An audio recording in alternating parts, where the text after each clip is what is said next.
it has a leveling up system throughout, and you start back at 0 every time. I think if it's just going by those qualifications, then a lot of games will be roguelikes. I think there has to be an element of like leveling yourself up for that one run, and then losing all of that power. I like yeah, those glasses. that's man. what happens. In Killing Floor, I can't remember how that's played. Are those new? Uh, Are they different than the ones you've been wearing? no. No. I heard you got to work more now. What's that like? It's one of the worst experiences of my life. And I don't know what to do. I don't know how you freaks do this shit. That was the info background.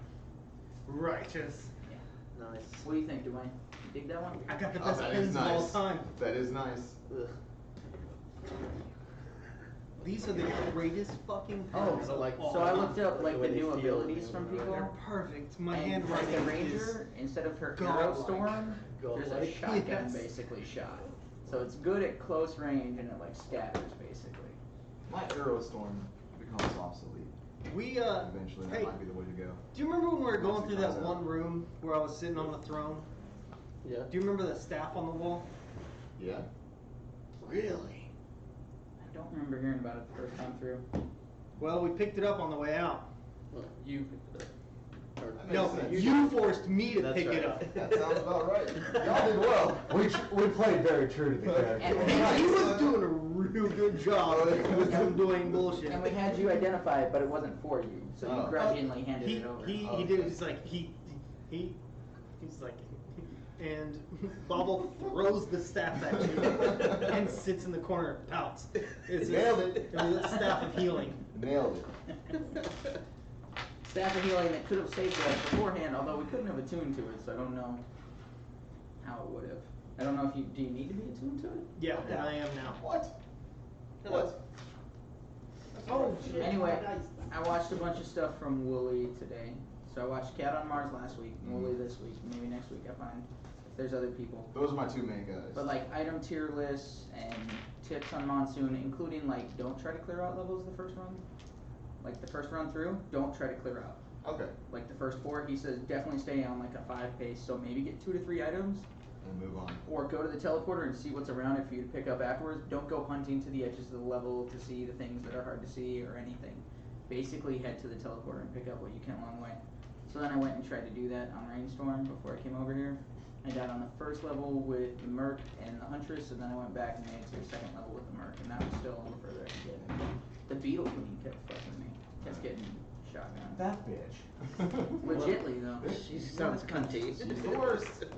See you next Do you Tuesday. need note cards or anything?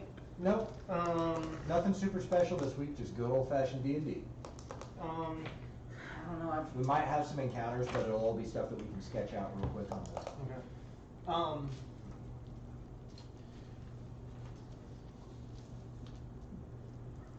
Question about the bartender. You said his quality of life would be I garbage. would like to say X. former bartender. He actually had a fairly modest quality of life. He had managed to sell a rather successful farm and bought the Red Goat Inn and Well, yeah. a place where he and his wife just spent the rest of their Yes, life. you said that. This is Brian. Crot was actually very fond of him. So my question is, you said if I revivified him, he would just be a charred mess, and his quality of life would be absolute garbage. Yeah, you would, yeah. Right. The question is, Because Revivify does not heal right. grotesque wounds. The question is, would Greater Restoration do anything for that? Yes. Okay. Greater Restoration is almost like a reset button. You want to clear the label on it? And you don't know how to use words anymore. What I was in the middle of talking? I just run over him when he's talking. It's way easier. Rude. You said you had to be polite amongst friends. Do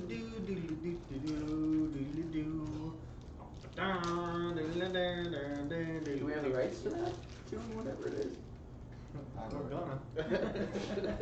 Coach just automatically starts debiting your account whenever they get you humming something. Ah, No, it's a parody, like Weird Al. You don't have to pay for that. Dawn. It's not ding ding ding ding ding ding. It's ding ding ding ding ding ding. Didn't he win a court case saying that basically? Like Vanilla Ice won a court case or Yeah. something where it was like a quarter note different. But essentially, that's how restaurants like steal recipes from each other too. Mm-hmm. It's like if I change one ingredient or if I change the amount of one ingredient, that's my recipe now. No, this Right. is tarragon. This has a potential. but That I wouldn't fly snitch. today though, because fucking what's her name, Katy Perry got sued, saying that her Dark Horse. Who's the shit that did? Yeah, Was she like- got sued on that. The guy who did Blurred Lines got sued. Yeah, that's the one I was by, about to bring up because he did a bunch of Marvin Gaye Robin shit. Gaye. It's obvious. Yeah. Yeah. So That was one the Vanilla sounded Ice a thing. lot like a Marvin Gaye. Yeah, song. Vanilla Ice straight sounded That was- directly like. Katy Perry's didn't at all though, but she lost. Really? Well, Joe Satriani sued Coldplay on one, and I listened to those songs back to back, and I was like, I'm not hearing it, and I know music pretty well. I mean, I can't play Joe Satriani, but I mean, I can understand. And I don't know what's up with Susan Vega, but her beat gets You used know in that, fucking everything. Yes. No, I already knew The first track on Voyager. Ice Ice Baby.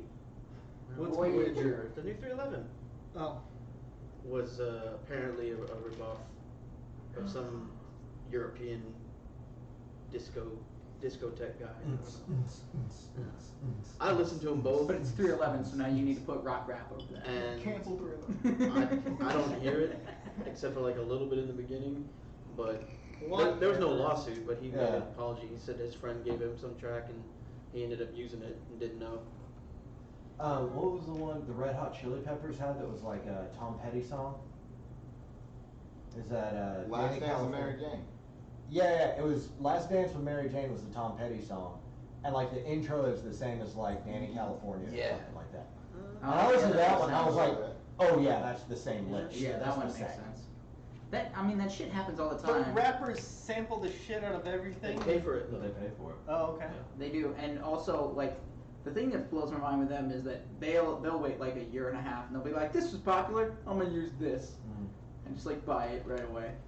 Weird Al can do it legally because he's doing parodies, but he won't do it if he doesn't get permission regardless. Yeah. What You got about that permission other from Michael little? Jackson? What about that other Yeah. little dude that did the one? There's a new guy out that does parodies, but it's like rap. Really? Yeah, I know his name, but I asked someone Dr. Dre. if they could tell me Hey, he's what new. his music was. Lil J? Lil Dicky. No, he doesn't do parodies. No? It's Lil something though. There's, there's Lil all- Nas. There's all kinds Yeah, of Lil Lils. Nas X.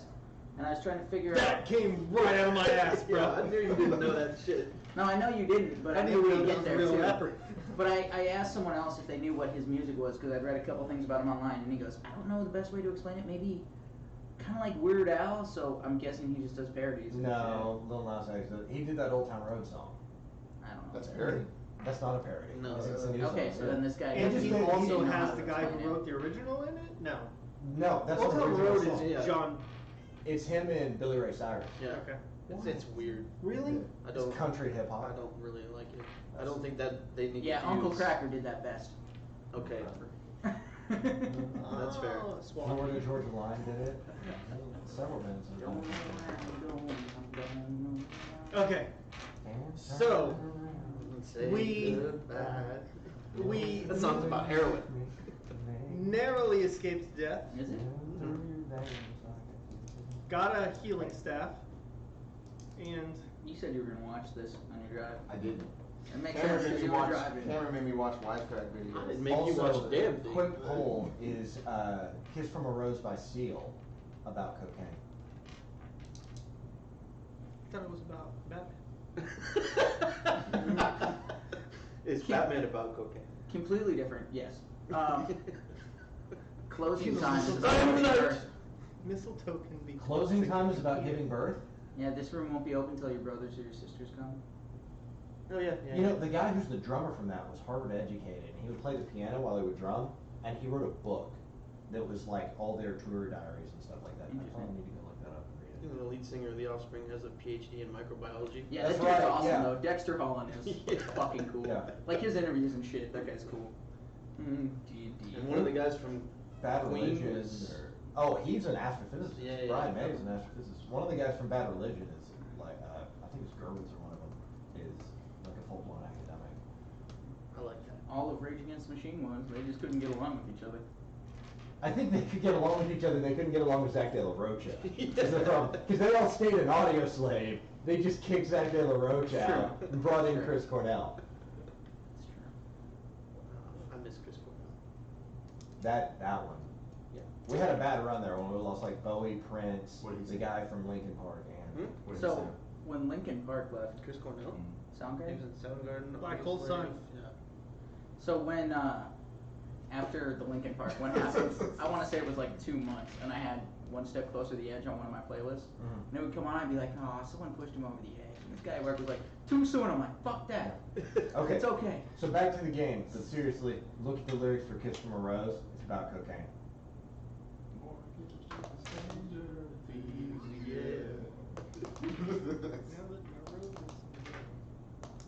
My eyes become my eyes become It's one. just another one of those no nonsense, no sense, no sense nonsense. Nonsense song. Give It Like- Away Now is not about sex. Like all of the Indian, eh? Chevelle songs. I don't remember what it's about, but it's not about sex. Ah. It's about his prehistoric know-how.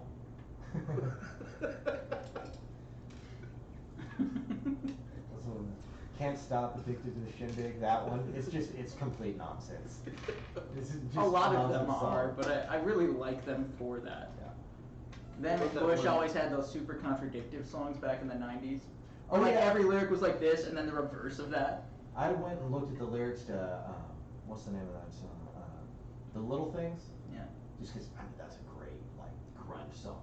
The lyrics make no sense. Yeah. Lyrics make no sense. They don't It's, need to. Bush, yeah. Bush, yeah. Yeah. There was a girl in my art Everything's in- class in high school who got Dave Matthews Band Crash for Christmas, Mm-hmm. and then her parents like opened they got it, and it's like good music, right? And they You would think that. yeah, but then they it's oh come on man, I mean it's a specific taste, but the musicianship in that band is incredible. The Lily White studio sessions is But her one of the best. parents things. opened it up and started just reading the lyrics. Like, if you read the lyrics without having the music behind it, they're like, this album is filthy. Every song is just about dirty, nasty sex, especially Crash. Like, if you read the lyrics to Crash Into Me, and they like took the CD away. When I was a little kid, my first CD I ever got was Wildflowers, Tom Petty. Oh. And I love that fucking album. And my older brother snitched me out to my parents because in You Don't Know How It Feels, he said, let's roll another joint. I Yeah. had no idea what that meant. And they were like, this is about marijuana, you can't have that. I was like, what is marijuana? Well, now I have to find out what marijuana is. You're starting me down. And he set off the That's Bill Hicks, right? The whole. That's my journey began. You think drugs are bad? Go home, take all your CDs, burn them. Yeah. Because all of them, they're real fucking high. I was listening to Bill Hicks the other day, and I know he was talking about the movie Basic Instinct. He was filthy. Oh, He was. He was. He. We've been streaming for 20 minutes now. It's fine. That's cool. They get our opinions on shit now. Now they understand where we come from. Dude, you Not remember, just a cult, we're also cultured. Dude, we I was a class ahead of yours, and we voted for "Free Falling" by Tom Petty as our senior song. Yeah. And I the remember ours, but administration goddamn. didn't like. They were like, "This song is about drugs," and they went to the second pick, which was REM's "It's the End of the World." I was like, Hey, Fuck you at guys. least you had something that not everyone else had. Like, mine was Good Riddance in every fucking other school Yeah, ever. everybody What? had that. Yeah, that was 2002. "No, that was the class ahead of us." That was mine too. So it was the class. Everybody. It was 1999, and then again in 2001. Yeah. And it was pretty popular in 2002. And they played it. And We had 2006. that KCBY TV station that Yeah. would like play TV on all the monitors Yeah. during lunch hour, and they played that song. I hate that song now. I still like it. I hate it. When It's that been a shit long happens to time. me, I give it like 5 years, and then I tend to like him again. My buddy couldn't go to a Chili Peppers concert with me because his parents found out it was the Californication tour, and that has fornication in it. Oh yeah. So not the fact that like things are becoming more like California, which is what they were talking That's how we say it in about, Texas, California. but that they were Cali fornicating, Uh-huh. and so he couldn't go. Californication is a really good TV show too. It is, although that one is definitely about fornicating, Oh yeah.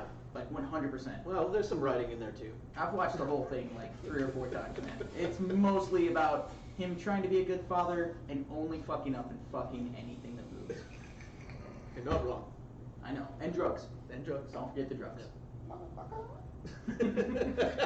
I still tend to say it like that. I can't help myself. I do want to play some D&D today. Yeah.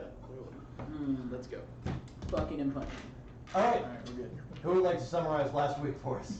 We were all about to die. What? I'm not gonna answer a number I don't know. We were all about to die. Then Gabby came down and saved us. We couldn't save his contact's daughter, so we ripped her crossbow off her arm and stole her necklace. And then on the way out, Bobble forced Krot to pick up a staff without being really able to check whether or not it was trapped, and it wasn't, so lucky for us, because the entire building was about to crumble and kill all of us. Or so we thought.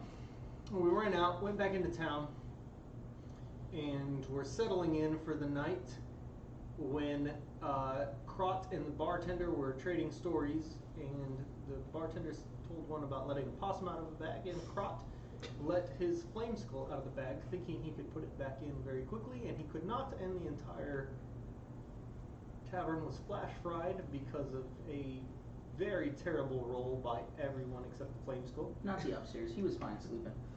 Well, yeah. He was I mean, exhausted. all the commoners. Anybody in the main room. in the Everybody bar. who did not have more than 1 HP. yes. And then we chased the flame skull out, and no witnesses were left alive. There's going to be a very distraught wife very soon. And Captain Emmett took off. yeah, Captain Emmett took off like a wiener. And we lost 2 of the caravan people that we hadn't met. The minor, the red shirts are gone. See, you're wearing a red shirt. I like that you're prepared. I'm gonna be fine. The color of my shirt indicates nothing about my well-being. What's my last name? You don't even know, because I don't have one. It's Bobble. Just Bobble. That's it. Bobble You have a Bobble. last name, Guy. It's. Say, you don't even know. He's the plucky comic relief. Mommy. And that's. I don't remember exactly where we left off. I think Krot was crying behind the bar. Yes, you were drinking and falling asleep behind the bar. I need was you to go ahead walking and back make to the fatty candle. a constitution check. You check into the fatty candle. Go ahead and mark off. I wasn't trying to get wasted. No, your whip is taking up your bill. So We- Visage greets you. We took a long rest Do you with take somebody. anybody with you? Do you take? Hold on. He was asleep. I'm, Huh? I'm down to exhaustion level 1. Yeah, somebody marked it for you. I did. Cool. After this long rest, you're off that. You're back to normal. Oh, sweet. Thank you. Because we're picking up in the morning. Are you sleeping at the fatty candle with him, or did you stay at the Red Goat? I'm going with him. Wait, I was at 2, right? You were at You 2, were at 2, and I removed 1 because Okay. you got a long night's rest. and now you're getting your second long rest, so you're back to you. Awesome. Thank you. I was not trying to get wasted. And if I had noticed them not coming back after probably about half an hour, I probably would have followed them over to the fatty candle. Okay. Or Fatty candle gone looking for them there. Fatty candle doesn't let you in. What do you do? Back to the bar. I look in my bag to see if there's another flame skull. Yo, that's rude, motherfucker. Yeah, no more. They just, I mean, you're gonna have to role play that. Sure, you go ahead and, as you walk in, the gentleman who had first noticed you, who had greeted you the first time you came into Visage, yes, Mr. Dust did come in and check in earlier. However, I've been instructed not to allow any visitors for the evening. Would you like to leave a message? Who instructed you not to let me in? I'm under very strict instructions, sir, that I'm not at liberty to share. I want to sleep here. Certainly, sir. We can get you a room for 150 gold pieces. I am town hero. I'm sorry, sir. Yes, I am aware that you are indeed a defender of Bryn Shander. However, you are now in Hundlestone. So, one more time. Hundlestone. By the way, take the inspiration Be inspired. 150 scores. 150 gold pieces. Yes, sir. It comes with a meal, a bath, and a complimentary massage and bottle of wine. Do I remember that's how much they said the first time? That's not how much you said the first time. Uh, When you and Bobble came in and then you. Okay. Okay. I'll go back and I'll go back to the goat and go up and lay down in Bobble's room. Okay, you pass out in Bobble's room? Yeah. Okay. Alright. The gray dawn light breaks through the frost-covered windows and shines bleary light into the lodge room of the gnomish wizard. As Bobble wakes and gets dressed, setting his robes and books and talismans and charms, all in their proper order, there's a sound of bustling outside the Red Goat Inn. Your mind whirls as your supernaturally sharp memory kicks in and you remember that today is High Harvest Tide, the festival that occurs between the last day of Elent, the month of fading, and the first month of Marpenoth. It is the festival in which new oaths are taken, lovers swear their passions, and noble paladins take their vows. As all of this comes flooding into your mind, you take a quick glance out of the window, and you see a crowd of about 40 citizens assembled on the cobblestone streets outside. You see that some of the men are armed, and you recognize at least a couple of them. Grigori, the Dwarger stableman, who has a pair of smoked glass goggles pulled down over his eyes, and Lusage, the gnomish operator of the Fatty Candle Hotel. At the base of the stairs, you pause, take a moment of observance, and look down and see the passed out figure of Krot, the human cleric, in your room. What would you like to do? I'm gonna walk up to the window and open it, shout out, "What's going on out there?" As you walk out, you can see there's a taller gentleman who appears to have red skin and a couple of horns that are pulled back. He's dressed in very heavy furs, but with a leather apron thrown over the front of it, and he's missing his left arm. He's clutching in his other arm what appears to be a half-elven woman who's sobbing violently into his shoulder as she's pointing at the front of the hotel and goes back to crying, and he looks up and gestures to Lusage. There's been a meeting of some of the members of the town after Grigori brought word to me last night that there was a warning of potentially some attacks, and then there were reports of explosions last night, and then obviously the damage to the bar that has occurred. We're very concerned as citizens, and we feel that it would be best if maybe you guys came out and discussed things. And as he says that, he gestures over to Grigori, and Grigori drags forward Emmett, who has been manacled and shackled. I'm gonna, so I walked outside to do this. You said you walked over to the window. Yes. I thought I was still in the room. You're Yeah. still in the... Yeah, Okay, you said okay. you opened the window. Yeah. Okay, alright. Let's see, I'm gonna turn back to Krot. How long has he been asleep, as far as I know? He's had a full night's rest. Full night's rest. It's probably about 8. Okay. I'm gonna nudge him. Krot, wake up. Yes. What did y'all do? I was exchanging a story Mhm. with the bar owner. He told me about the possum and bag story, and I said I also have possum and bag. And I open bag for Flame Skull, and I think I can just funny joke and put it back. But Flame Skull make a fire, and I feel very bad. Did we get the flame skull back? No, they kill it. Okay. Well, you owe me a flame skull. But Okay. okay, I can owe you this. Okay. But I don't like to say this. Mm-hmm. But I want to make things right. But also, there is no witness to this. Okay. We can work with that. How do I look? Am I Right. singed? Yes, noticeably. Incredibly. Did I hear that right? Karate. Where is everybody else? To your knowledge, they're still sleeping over at the Fatty Camp. Hold on. What is the To my knowledge as well. Same. I'll get to you. Yeah, I know. what is do you have one spells like a prestigious Stutar. Not yet, no.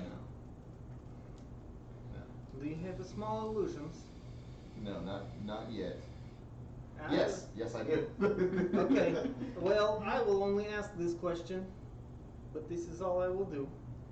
And also, I will not be making very many words in the bottom of this town door. For the best. Yes. I hope they don't ask me too many questions. I'm not good at telling. Y'all come out of there! I'm not, Just a moment. I'm not very good at deceptions. Okay. What are we gonna use in this minor league for? Oh. Poof, I make him look a little less singed. Okay, My and minor as soon as league. you take a step forward, you look like yourself again. Stand right there. Okay. Do not move. I'm going to look in my herbs as if I don't remember what they are doing. Do it without moving. Okay, you step back into the illusion. Okay. All right. Oh God. Slowly It open the doesn't door. move. You, Can we help you? you open the door and there's nothing on the second story, so as you walk down the stairway you walk down towards the tap room, and at the base of the stairs you pause and you take in the destruction before you. 3/4 of the room has been badly burned, and furniture, what remains of it, has been thrown around the bar.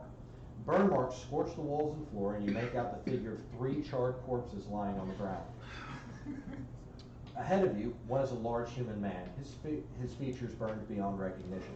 On your right are 2 similar human shapes, now incinerated, only recognizable by the charred outline left on the wall behind them. Something exploded here. Okay, sorry. Go. Seemingly simultaneously, you hear the stamping of boots at the entryway as the one-armed tiefling in the leather apron walks through the door, and you hear the clattering of glasses behind the tap room bar as a tray of mugs falls over. Anyone care to tell me what happened here last night? The tiefling leans up, kind of keeping a very defensive position, and you can see he reaches for one of the clasps on his apron and unfits it on the side where his arm has been amputated. And you see the apron, which has smudges of blood on the front of it, kind of falls forward. He says, "Well, here's what we know. Is one of your traveling companions went to Grigori last night and told him that there was some sort of fiendish attack that was going to go on after you guys came back from some adventure doing God knows what. And then an explosion happens late last night. Then there's reports of laughing and screaming running through the streets of the village. Laughing. And by the time Grigori was able to get over here, all he saw was the burned out husk of the front of this inn. Now, I had fortunately sent word to some of the sheriffs in the area. I contacted Markham up in Bringshander, and I contacted one of the sheriffs over in Ironmaster and let him know that we needed reinforcements. But after talking to Grigori and talking to Lusage, we went to Thwip and asked him if he knew about anything that was going on. He was able to vouch for one of your traveling compatriots, but said he didn't know much about the others. So we think it's maybe time that you guys take your little caravan friends and get out of here. You're not welcome here anymore, is what I'm trying to say. With all due respect. We had planned on moving on, but I hate for you all just to think that we had anything to do with this. None of my compatriots are too into that type of magic, aside from me, and of course, I don't know whether or not you know, I was incapacitated last night. You feel free to go through my spellbook to see if I have any correlating magic. Well, be that as it may. And he looks down kind of at his arm, and you see he moves the stump a little bit towards, he says, I've seen that adventures showing up in your town can attract a certain kind of attention. And even if I don't think you're responsible for these things, sometimes trouble seems to follow you. So respectfully, with all deference to the office that you have, we've got your travel mates in the caravan locked up in the tunnels beneath the city. Collect your stuff, come see us over at Thwip's.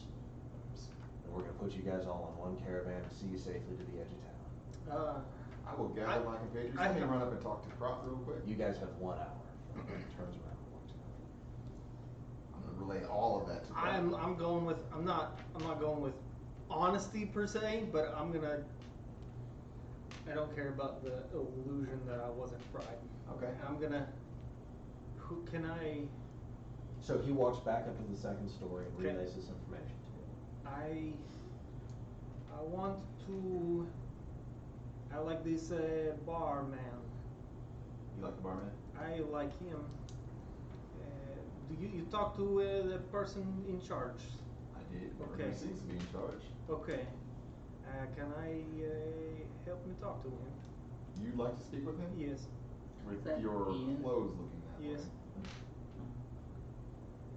Okay. Ian's a You told me everything he said. You told me that you didn't really want to lie. Right. I'm not You're gonna lie. You're gonna need to lie. No, as long as he doesn't ask me any questions, we'll be fine. Am I on the second floor? Yeah, you guys are now up on the second floor of the building. So imagine like a 30-foot by 40-foot room, and there's a large staircase at the back of it that goes up to a second story, and then 2 hallways on either side, and there's hotel rooms. Give me about 5 minutes to go to the Fatty Candle, and then you walk in and tell them whatever you need to tell them. Okay. Okay. Who is this in charge? You point out the window. Is he still out there? The one-armed man. Is he still out there? Yeah, he's still standing up. Okay. He's got that young half-elf has once again come over to him. He's kind of got his arm around her, but he's talking to her. She's Is not that- just crying into Is him. that so? I can assume that's the wife. You can piece that together. So it Your was passive insight kicks in, the- and you discern that that is the wife. The Yes. wife of Dude, Brian. I have a passive insight of 17. Nice. That's the- I was saying, like, I think it's right there. I feel like it should come into place. I'm trying, trusting your intuition more. Okay, so the bartender was a human, and he was into Someone is torturing halflings. people. Half-elf. Half elf. Oh, okay. Not midgets. Okay. Actually, for a half-elf, she's kind of homely. She's normally half-elves tend to be pretty good-looking. This one, she didn't get good genetic lottery. Okay. Little on the mousy I side. thought he was into short people. Not even androgynous? No, Weird. no. Because it looks like Just- a fucking sledgehammer in their hand. You ever seen a Reese's monkey? Never mind. Okay, so whoever you want to do first, but that Okay. will be my course of action. As you guys are having that conversation, Cabbage, go ahead and make a perception check for me.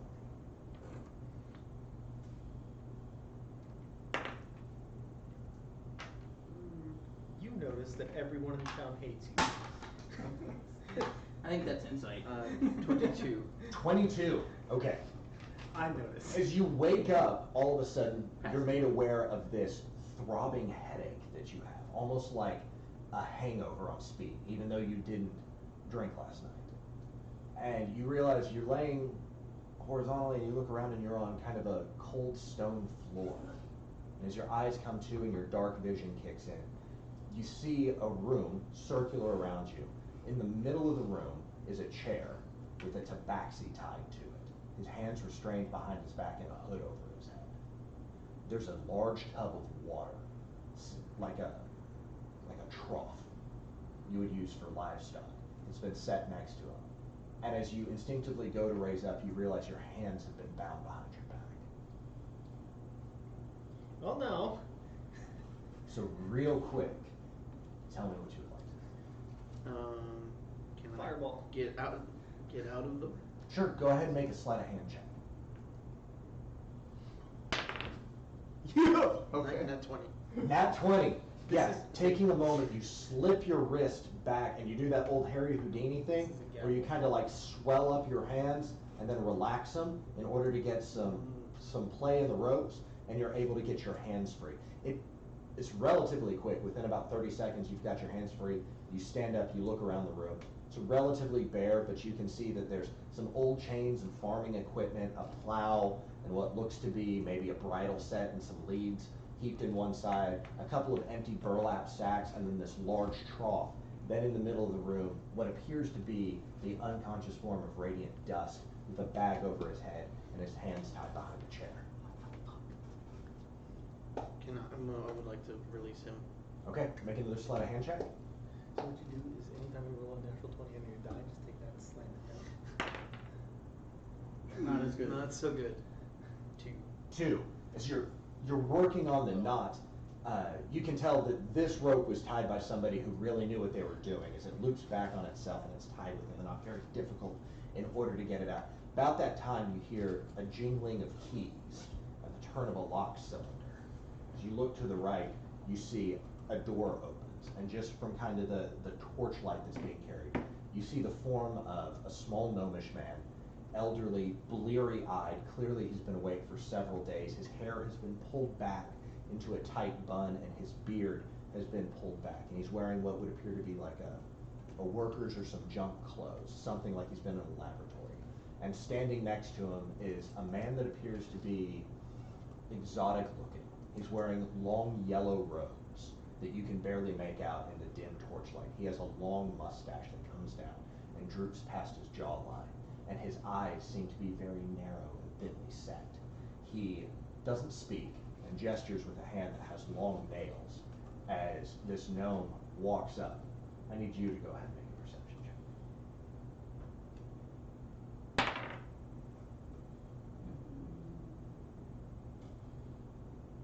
13. 13.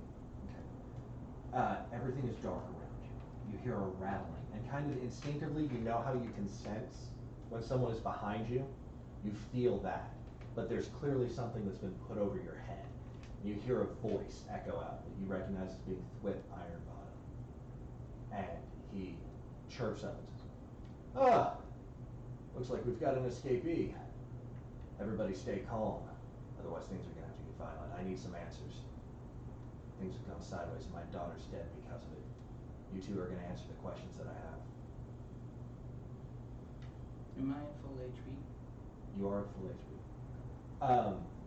Judging by the headache in your head, you figured you were probably drugged.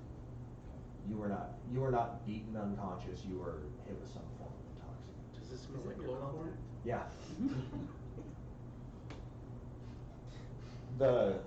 The tall, exotic-looking gentleman kind of gestures at you and puts his palm out. You can see a series of tattoos on the tips of his fingers. As he reaches out, they kind of begin to glow slightly. And Thwip says, "No. I think our elven friend is pretty rational. Why don't you just step back away from Radiant? We're gonna ask some questions about what happened in the laboratory. I need to know who's responsible for the death of my daughter. If you answer all my questions, I don't think you're being deceptive with me, you can leave when they come to collect the rest of the caravan.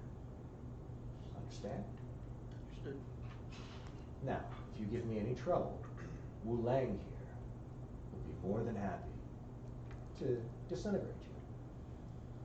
I'm not playing around. Does not sound pleasing. Exactly.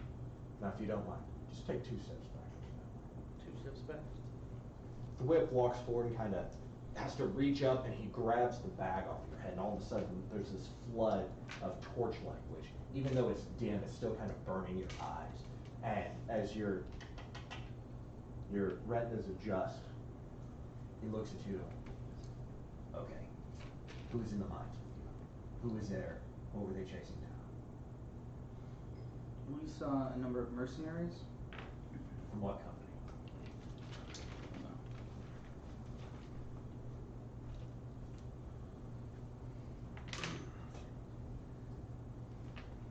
I'm not sure what company, and would I remember what color their clothing was, or was it all black?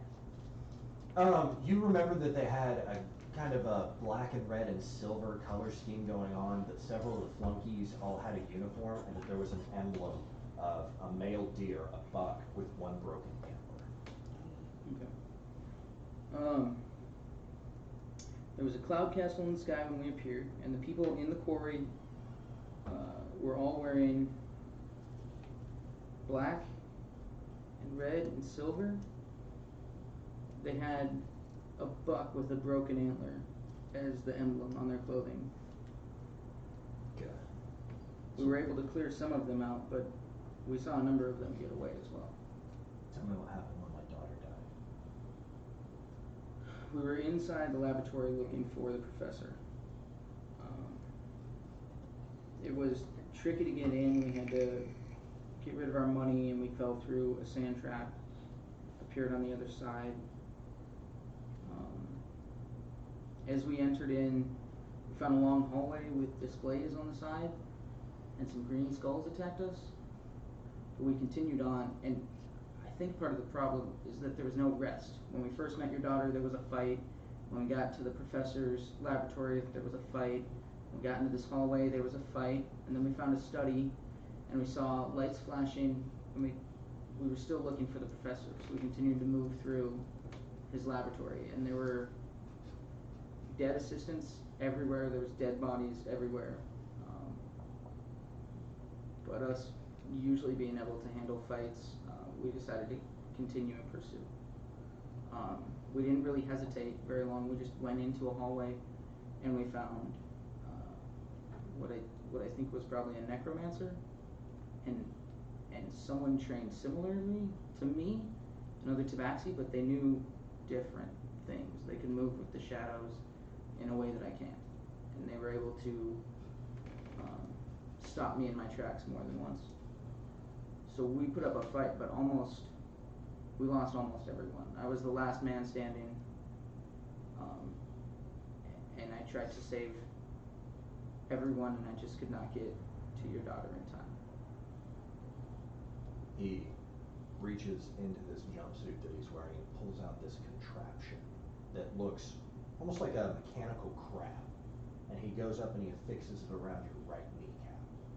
And he turns a spindle on it, and you hear it as you feel the legs of the crab grasp your knee. And he steps back, and he eyeballs you, and then he looks at you. I want you to look me in the face. Did you pass up saving my daughter to save someone else down there? The person I trusted you to work with for the sake of the Harpers. Did you bail out one of your friends and let your compatriot die? Yes. Make a straight up charisma check. That seems poor. 5. He, appreciate the honesty, and he goes over and walks behind you, and you can see he goes and he takes what appears to be a bangle off of the wrist of radiant dust. It has these crescent shapes on it, like silver crescent shapes. He drops it in. Well, here's what's gonna happen. You guys are gonna stay here until they come to collect the rest of the members of the caravan. I'm gonna go blow up that cloud castle. I'm gonna kill every motherfucker who's responsible for the death of my daughter. You can tell whatever Harper bastard you run into that it's their fault, their bad intelligence that got her killed. And I want you to know, you love one of the best people I've ever known die. Come on. And you see as they go to walk out the door, you do it.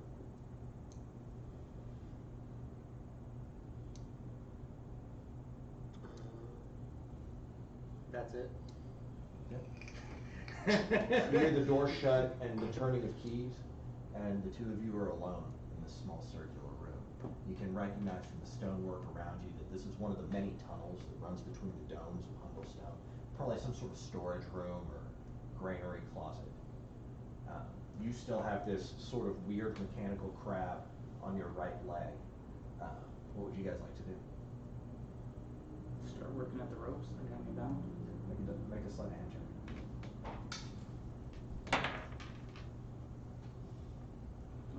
19. Yeah, you're able to get them. It takes you a full minute in order to kind of work them out, but you're pretty dexterous, and once you're able to get a claw into one of the ropes, you're able to just take it apart with your fingers, and the ropes fall to the ground. I'm gonna continue to sit there though, not knowing what this is on my knee. Okay, you just stay put. Mm-hmm. I want to go look at the thing on his knee. Make an investigation check.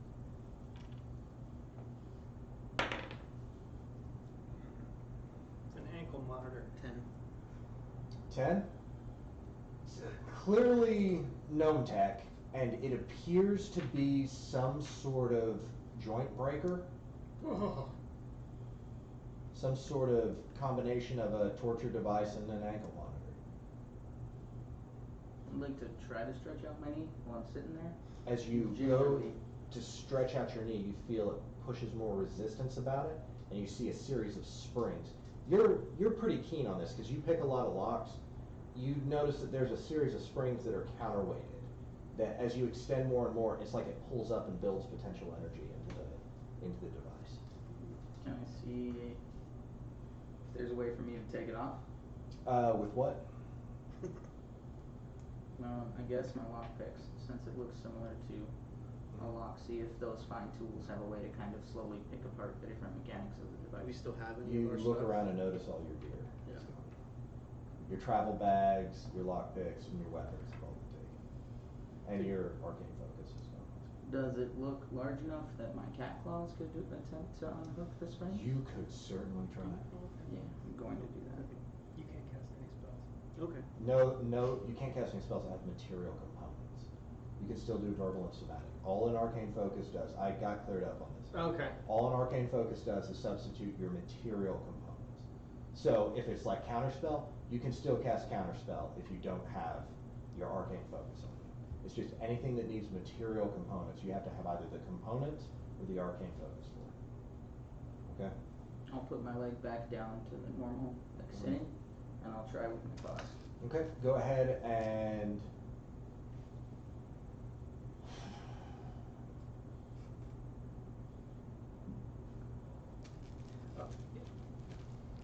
how do I do this? I'm gonna do this on a skill challenge. Mhm. Okay? So as you get it evened up I with your guess. leg.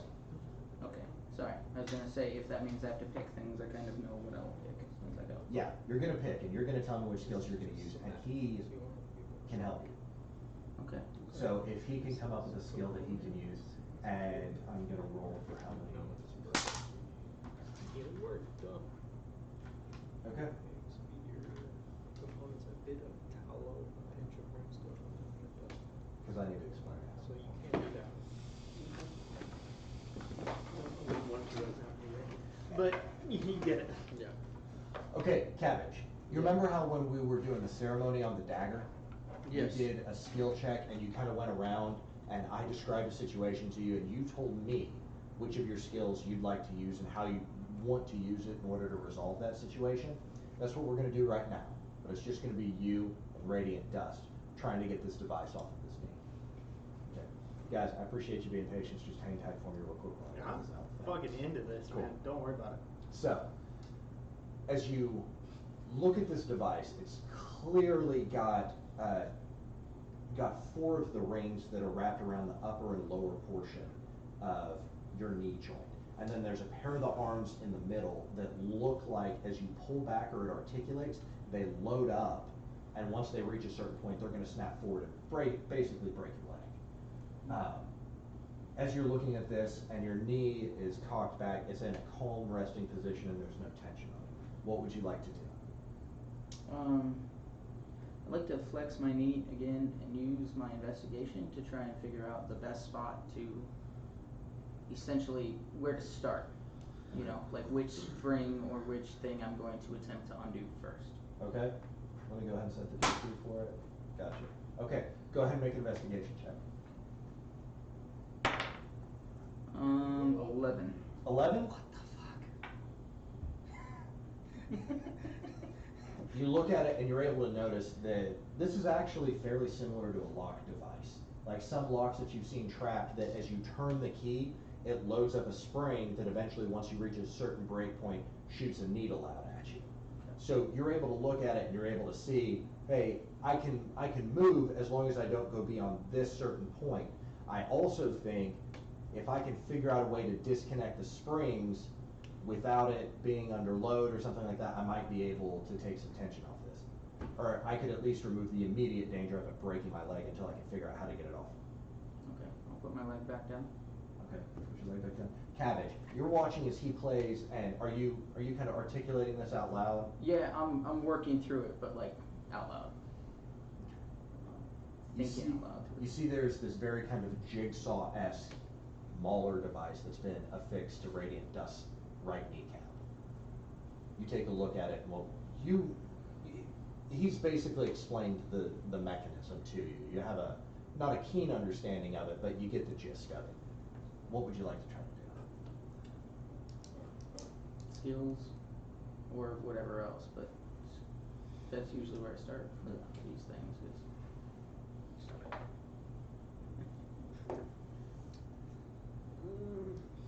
let's celebrate. Oh, his leg broke. Oh.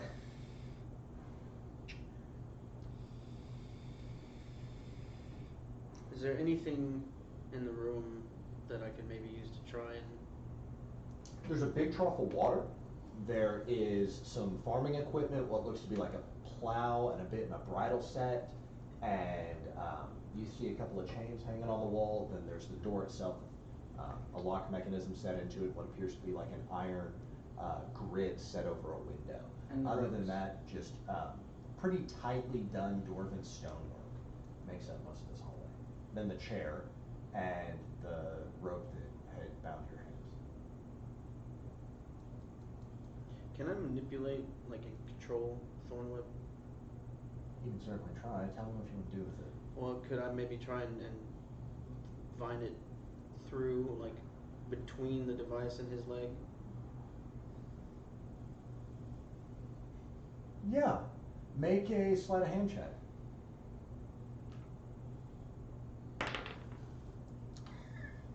Natural one. Natural one.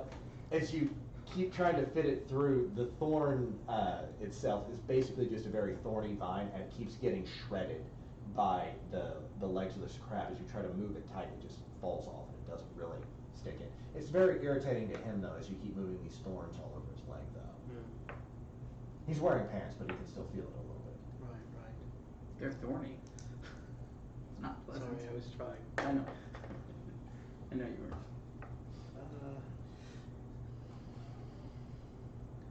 Radiant dust. As you see, he's trying to pull back the legs with this thorn whip that is emerging from his hand. It's just not taking. What do you do? I try to think back through the different books that I've read, things from when I was growing up in the family and that came through our trading stall, Mhm. those books. Basically trying to use my knowledge of history to see if I can think of anything possibly similar to this Okay. that I've read about. Sure, absolutely. Go ahead and make a history check to see if you can recognize the construction of this place. Damn, man. My rolls. That's only a 7. 7, you are not super familiar with gnomish tinkering, and you can't particularly recall anything. This isn't a device from antiquity. This would actually be considered probably bleeding edge technology. Okay. Cabbage, as you see your friend struggling to come up with an explanation of how these things are built, what do you do? I'd like to examine the device more closely, see if there's any kind of kill switch release. Okay, can you give me a little bit more than that? Well, obviously can see around it better than he can. Maybe there's something I can discern. Okay. A way to, like in handcuffs where you hit the thing and it pops off. Okay. Something. Okay. Go ahead and make an investigation check.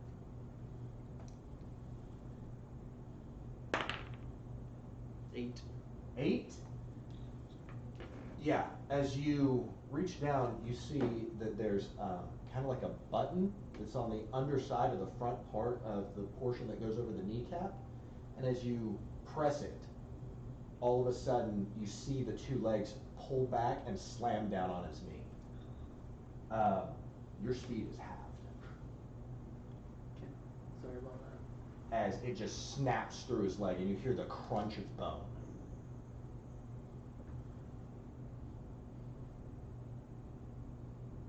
Make a constitution check for me. It's to avoid passing out from shock. Mm-hmm.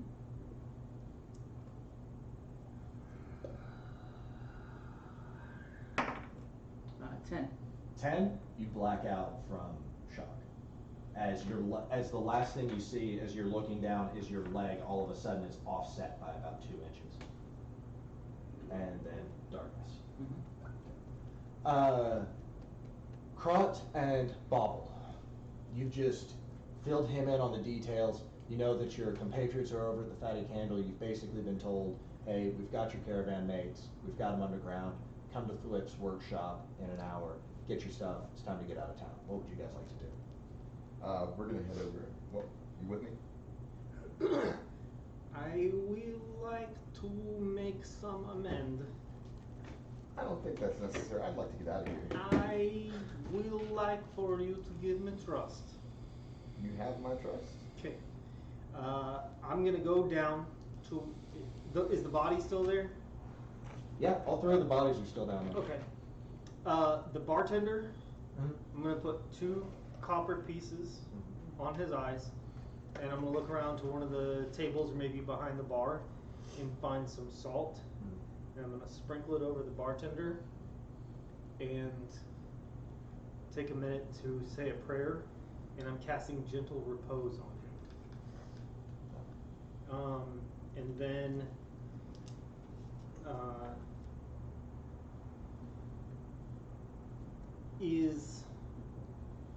I'm gonna head outside. Is the tiefling was the one who was in charge of everything? He seemed to be the one who was speaking the most. Okay. Lusage, you heard Lusage's voice from the outside, and you also heard this tiefling, who you recognize as being the town butcher, Okay. running Archer's butcher shop. Okay. I'm just gonna go straight to the wife. She pulls away from you and hides behind the tiefling, who turns and kind of looks at you suspiciously. You're this owner man bartender's husband. She You. kind of nods her head. This is I like this man very much. He tell me good story from possums and things. I'm sorry, I talk too much. I have said one very strong prayer for him. He will not become a walk up like a, but not him. Why would he become an undead? I don't know, but also he does not decay, or you can and I dig through my pouch. I want to bring him to life, but I know this will not be good life. I'll take 200 gold. If I cast this one spell to bring him to life, it will need this diamond. But I don't know more powerful spell. But I know it is there is one. Maybe this will help, and also this spell will be very expensive. And I'll give her the 200 gold and a diamond, and say, well, maybe You have a diamond? I have that. We got a diamond a while ago, because I was going to use it for Revivify if I ever needed it. If you can, in maybe 10 days, find powerful cleric, maybe this will help to bring him back to life for good restorations. Because I like him, and I don't want you to be sad, and I want maybe someday I can come back and he will tell me more stories about the possums. She gets a sudden wave of like relief and appreciation that comes over her, and you can see already tears are beginning to form in the corners of her eyes. And Archer looks at her and kind of shrugs his shoulders as he sees the money and the diamond change hands. And he looks at you, and you get the sense of like guarded approval when he thinks you're almost too good to be true, but he doesn't want to say anything and like upset her. Yeah. And she is so gracious. She reaches out and grabs your hands and kisses the back of your palms. And yes, thank you so much for caring for my husband. He was such a good man. He loved to tell stories in the bar. I miss him so much. If I could have make it, I would bring him to life, but I am not so powerful. But I do what I can and make him a repose. We'll send a message, and someone will come. You said we have 10 days? 10 days. Okay, I will send a message. Lusage! And you see she runs over towards the gentleman who you recognize as running the Fatty Candle. And Archer kind of pauses for a moment and looks at you and extends his one good arm towards you, palm up. I shake. Shakes your hand and nods his head, and he goes off after the wife. I find Bobble. Find Bobble, he's All the way to the fatty can. all the way to the Fatty Candle. I have 8 silvers. Okay. Do you need? Yes, I do. Okay. Thank Go you. ahead and make a religion check for me real quick. No! I'm very terrible at religion because I hated Kalimdor when I started this whole thing out. Nice. Probably an 18. 18? Yeah, 18. Roll a D100. 13. Oh, good shit. Lucky 13. Yes. You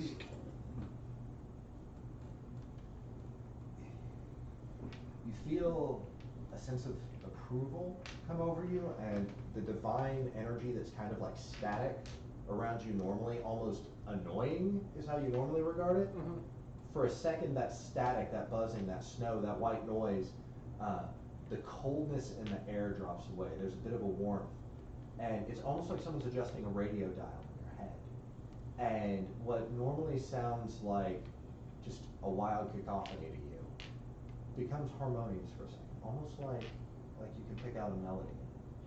And it lasts for 5, maybe 6 seconds before it goes back to just buzzing in your head as you feel there's been some sort of calibration of the divine energy that's coursing through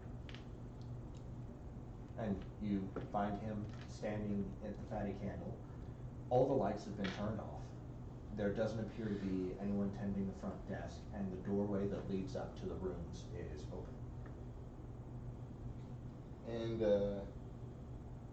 were we told to go to Flip's workshop?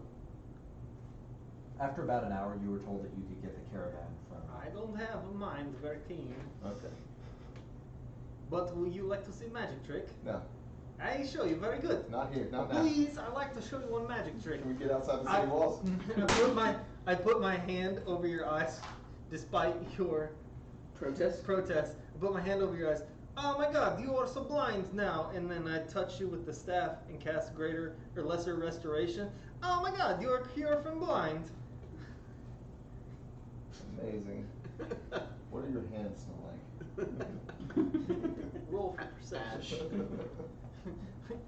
Ash and blood and You know what? sorrow. Here, hang on.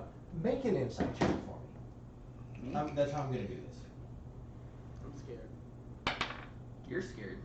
And I'm sorry. Don't worry, someone's got restoration he likes to throw around for nothing. 23. No, 24. 24. Yeah. Okay.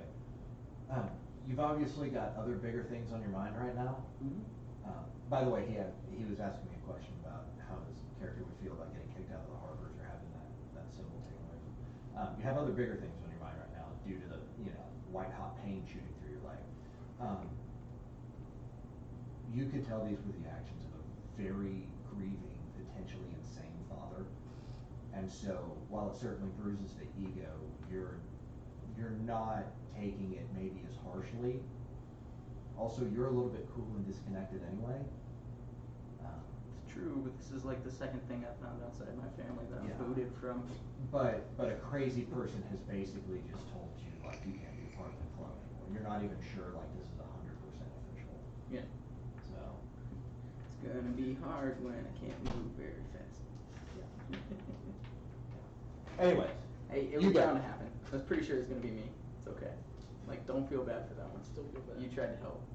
I you guys failed. are standing We're just not rolling very well. in the fatty candle You doing. wanna switch my die? I'm sorry, miss. I guess we're just asking around to Yes, see yeah. I should do that where. too. I'll use this I wouldn't one. know where Flip's workshop is right now, right? There's a sign that says Iron Bottoms that hangs outside of it, and I so was going there regularly. Yeah, he was First there time I came regularly. through town. Yeah. Okay. It's not a secret. It's not like a secret club. I'm just gonna. We'll head over there. You just head over there. Yeah. Okay. As you walk in the front door, I'm gonna wait on him to get back. Actually. Magical question. Shoot. Would your wounds be able to do anything for his? Okay. I didn't think so. And I guess mending wouldn't either. No, unfortunately not. After this, after you. It might fix the device if you wanted to do it to him again. Let's do it on the other leg. We're gonna get you a mechanical knee. Thank you. He has one. I need a better one. This one is broken. Okay, Bobble and Crot, the two of you enter the front of Flip Ironbottom's workshop. You can see in the front, this is basically arranged like a general store, and you can see two doors to the back, both of which are covered by these very heavy, like, bead tapestries that have gears instead of beads, like tiny microscopic fine cogs and sprockets. And you can see just beyond those, faint torchlight. From knowing the geography of the city and having been around here now, you can discern that the right door and the left door both lead down to tunnels that one probably connects to an underground workshop and one probably connects to several of the other buildings in the city. What would you guys like to do? As you look around here, there's all sorts of assorted supplies and building materials and mechanical devices, a little bit of fishing gear and stuff like that, stuff that people who come through Hundlestone You're would need. gnome. But it's all pretty mundane. You as a gnome recognize that this is like a front business that he was running probably to fund whatever other activities he was into. How much gold do you have? Well, I could say, I gave it all to Gabby, but the amount I would have given her would have been. No, she gave him. She gave it back? Yeah, we got Okay. everything back. 235 gold and 44 silver next to 8 that you gave me. We have all of our money. I didn't give it to you. You Well, gave I me, don't you have offered me anything. 8 gold. but- I asked if you needed it. I definitely need it.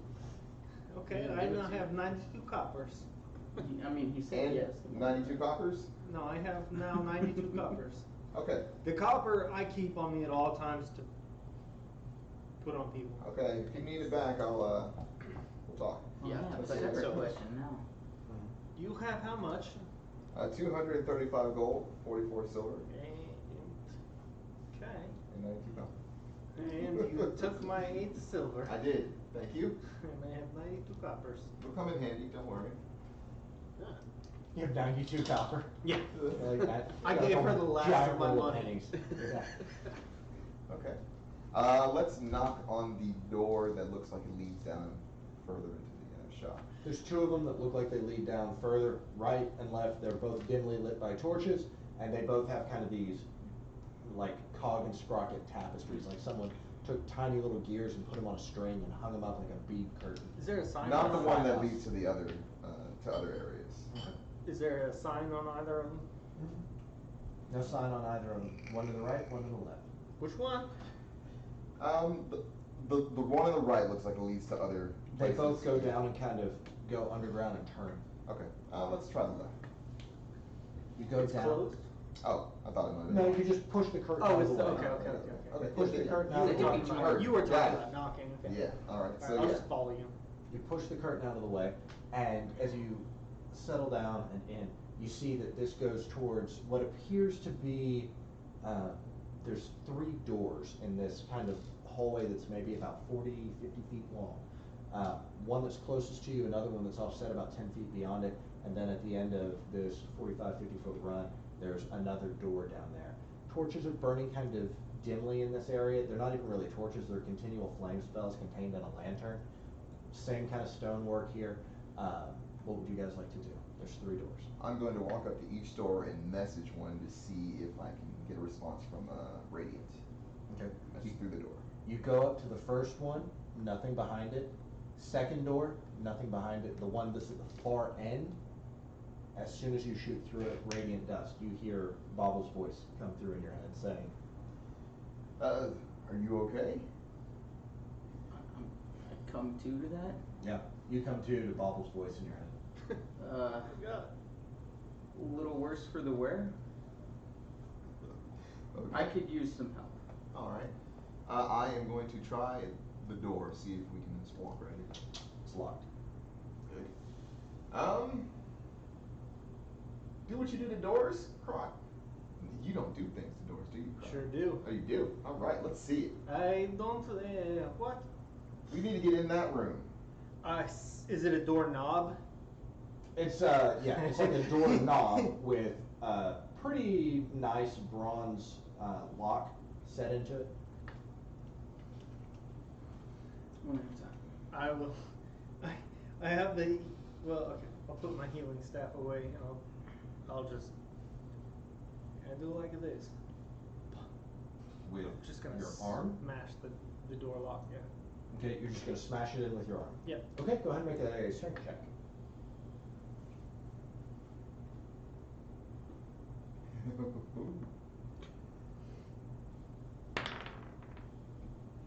That is a 21. 21. Boom! You bash it in and it breaks right there at the jam mechanism. Simple wooden door, it gets pushed in, and you can see in this room in front of you, tied to a chair with his leg mangled and like hanging off loosely. It's the barely conscious form of Radiant Dust, standing in the back, looking, how do you look?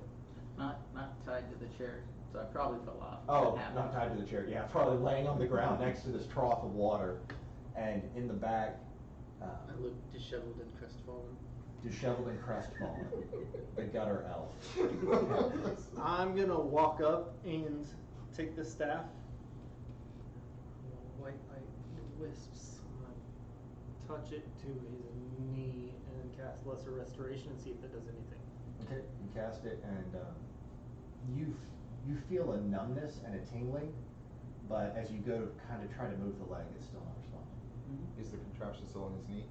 Oh, Yes. most definitely. Yeah. Okay, I'm gonna, go ahead. Can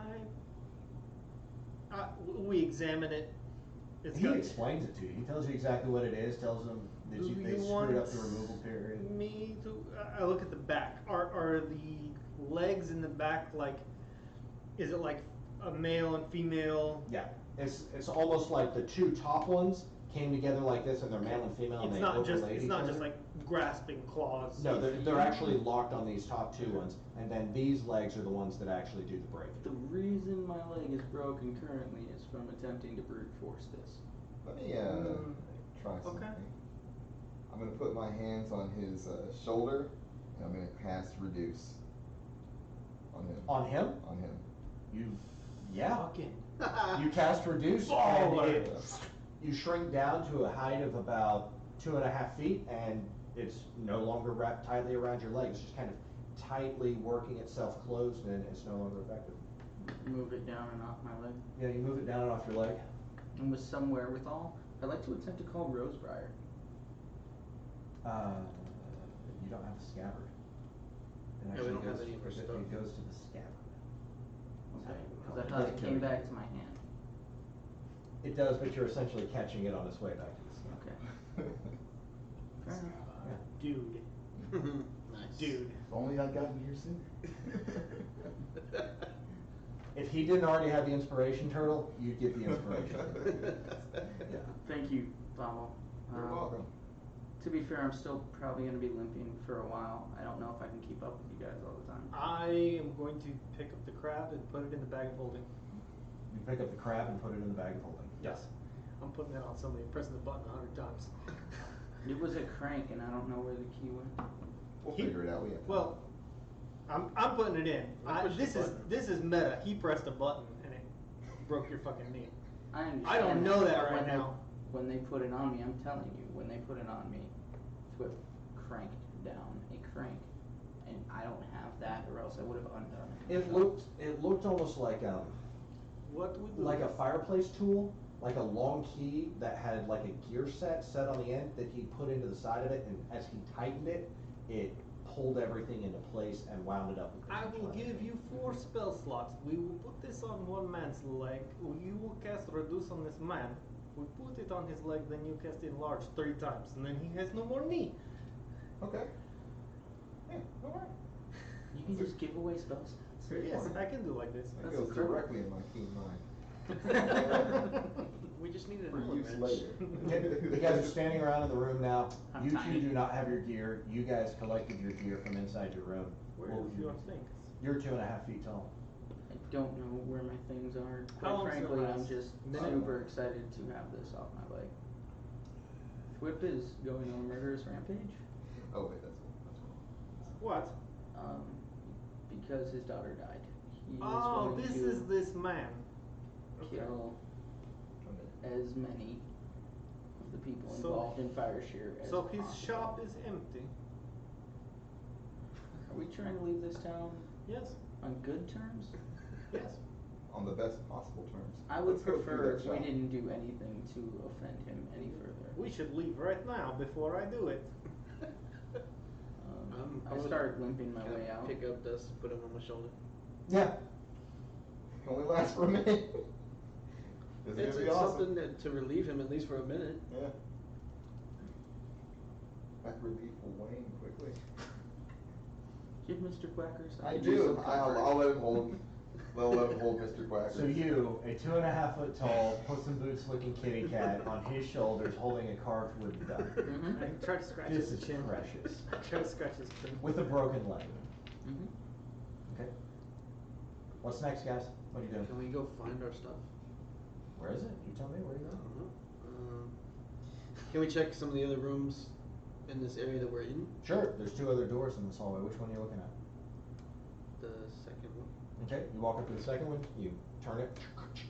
It's locked, but you hear a voice on the other side. Hey! Hey! Let's out of here! We're ready to go! Not that one. Wait. Who is it? This is our It's me, friends. Ulin! It's what? It's Bomber!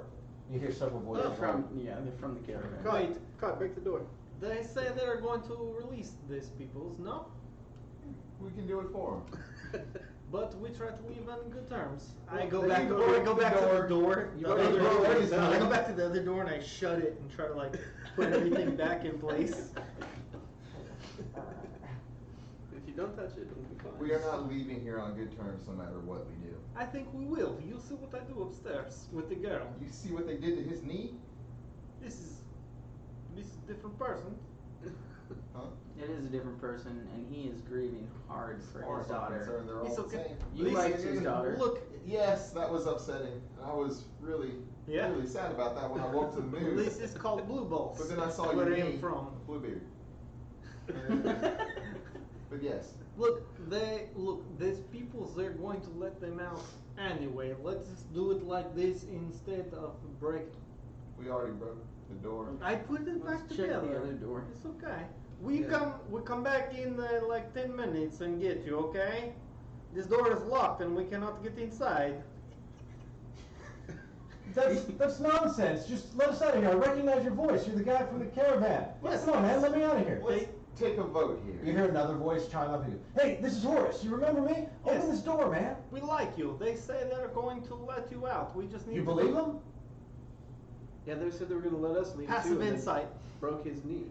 From when you were talking to Arker? Seemed like he was on the level. Yes, we believe they're going to. Now, if they don't let you out, we will come back with smashing, okay? We'll take a vote here. We have one vote here for busting the door down, one vote for letting our friend stay and possibly die. No. What do you guys That's say? not the vote. I don't want to steal anything from the shop, but I'm fine with letting people out. All right. I let's don't see know vote if for he letting has them out, done bust them anything to out. them. Okay, you can turn into bear. I'm not breaking door. They say they will come and let them out. I will rather these people. Look, they say they're going to come. They say we go to them. They take us to friends. Let them out. If we just walk out with friends, trouble. Can you please hold our kitty in front of the door so you can pick the lock? If listen to what I'm saying. Hold on. They say they will bring us to get friends. If we come out with friends, we leave with more troubles. They didn't tell us what condition our friends would be in. What's in the other door?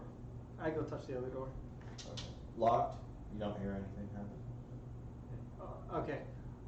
Give me 5 minutes. Okay? We Did go you guys talk tell to me about the layout of the place at all? We would. I'm guessing you would ask, right? So yeah. Well, I mean, I know of the tunnel I'm in and the room I was in, but if you guys didn't tell me Hey. there was another tunnel. Is there no, any I wouldn't bags know. I wouldn't have thought to inside? mention that to you. No. Is there any bags inside that are not for you that have maybe our friends' things inside? I messaged him to say yes. Yes. Yes. I mean, no. I mean, make an insight check. 17 or higher. He's a caravan rider. He knows how to lie. Seems pretty convincing. 21. Seems pretty convincing. Well, they need their stuff. We need our stuff. Okay. Look, you give me 5 minutes. We go, sneak back out into town. Then we say, okay, we're ready to go. If they don't take us to bring friends, we make a hell. If they do take us to bring friends, good. They give us our friends like they say, and we can go on peaceables. It's not no matter how we leave this place, it will not have been in peace. Yes, but I need to make amends. You already did. More. With who? Whom? This town. We I don't know how to cripple. Yeah, I know. Guy took aim at that one. Oh, you went for the left leg? Oh, right. please, In my mind, it was Please. on the right. please, can we try, please, first?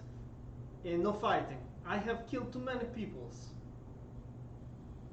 Please, try my way. If that doesn't, we will rain fire and I've ash. made my decision. You can talk to these two. Didn't they? One way or another, we will get this Keep man. wording. Yeah. What? I keep trying to ask you a question and you keep talking over me. Well, no, I'm talking over this I'm one. trying to ask you a question. Yes, please tell me. Didn't they tell you that you could collect your things and then you would join with us and then we would leave? Not my friends. We're not your friends? No, I mean like these new friends. They say I can collect. I have my things. And were they gonna take you to your friends? What happened to that? Didn't they not say come to us in like 10 In minutes? an hour. And you guys just ran right over there directly. Yeah. You went to the fatty candle for just a second, and then you went. They made no mention of breaking Radiant's leg. It's only been about 20 minutes since you had this conversation with Arker and the wife. I'm guessing they don't. When they know. said that, they made no mention of torturing our friends. This town people did not break his leg. As far as I'm They concerned, they see did. say a rogue guild. Let's okay, you go up above ground, make amends. Not really We'll stay in here and try and keep Bobbert calm, because he's freaking out. They say they are going to.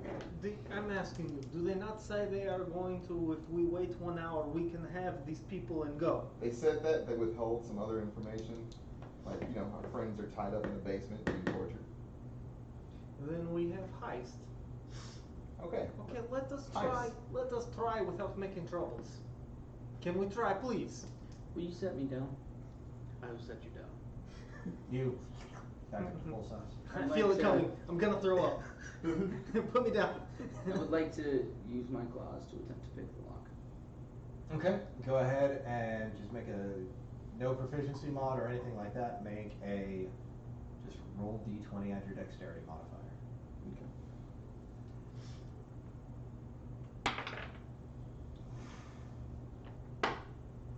+4. And which door are you going on? The one with people behind it. The one with people behind it? You stick your claw in, and you kind of lean against the door, and you feel your weight. It's hard to keep focus because the pain, and you turn, and you feel each groove in the lock cylinder as you press your claw deeper in, and then the door goes lax. As it opens in, you can see that there's about 8 people stacked into the room. All of the caravan staff, Thuna, Althea. In all fairness, I was just trying to pick probably the hardest lock of my life, Yeah. so this may have seemed a little bit lighter. Yeah. So you see Thuna, the bard, you see Althea, the half elf, and all of the staff. They're all standing there, but Emmett is not. And they have nothing. No They have no belongings. gears, Okay. no gear, nothing. They have all been stripped of their weapons, and their hands tied, but just in front of them. This is many I people. will start limping out. We cannot sneak this many. I think it's only 2 people. So we can maybe go, okay, maybe you don't listen to me. We try to do what the town says and leave with peace. And now there are 10 people. We cannot sneak them. Just say, hey, go find us on the road. Okay? This is bad.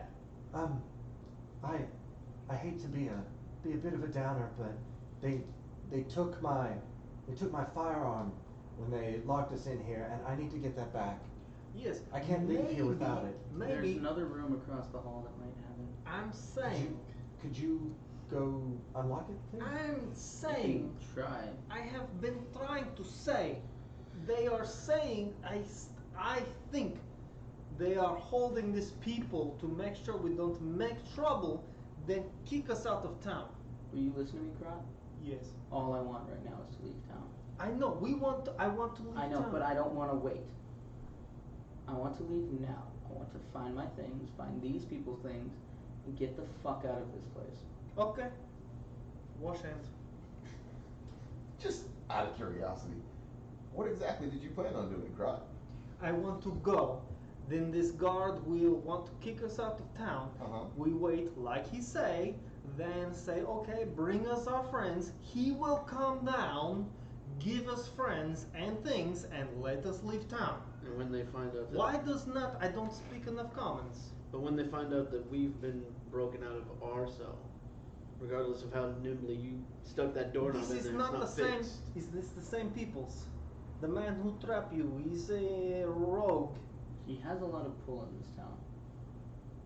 He's very secure here. You think he'd tell And them he to has not let support. our friends go? What did he tell you about me? What Well, did they that tell you about me? My king behind told them.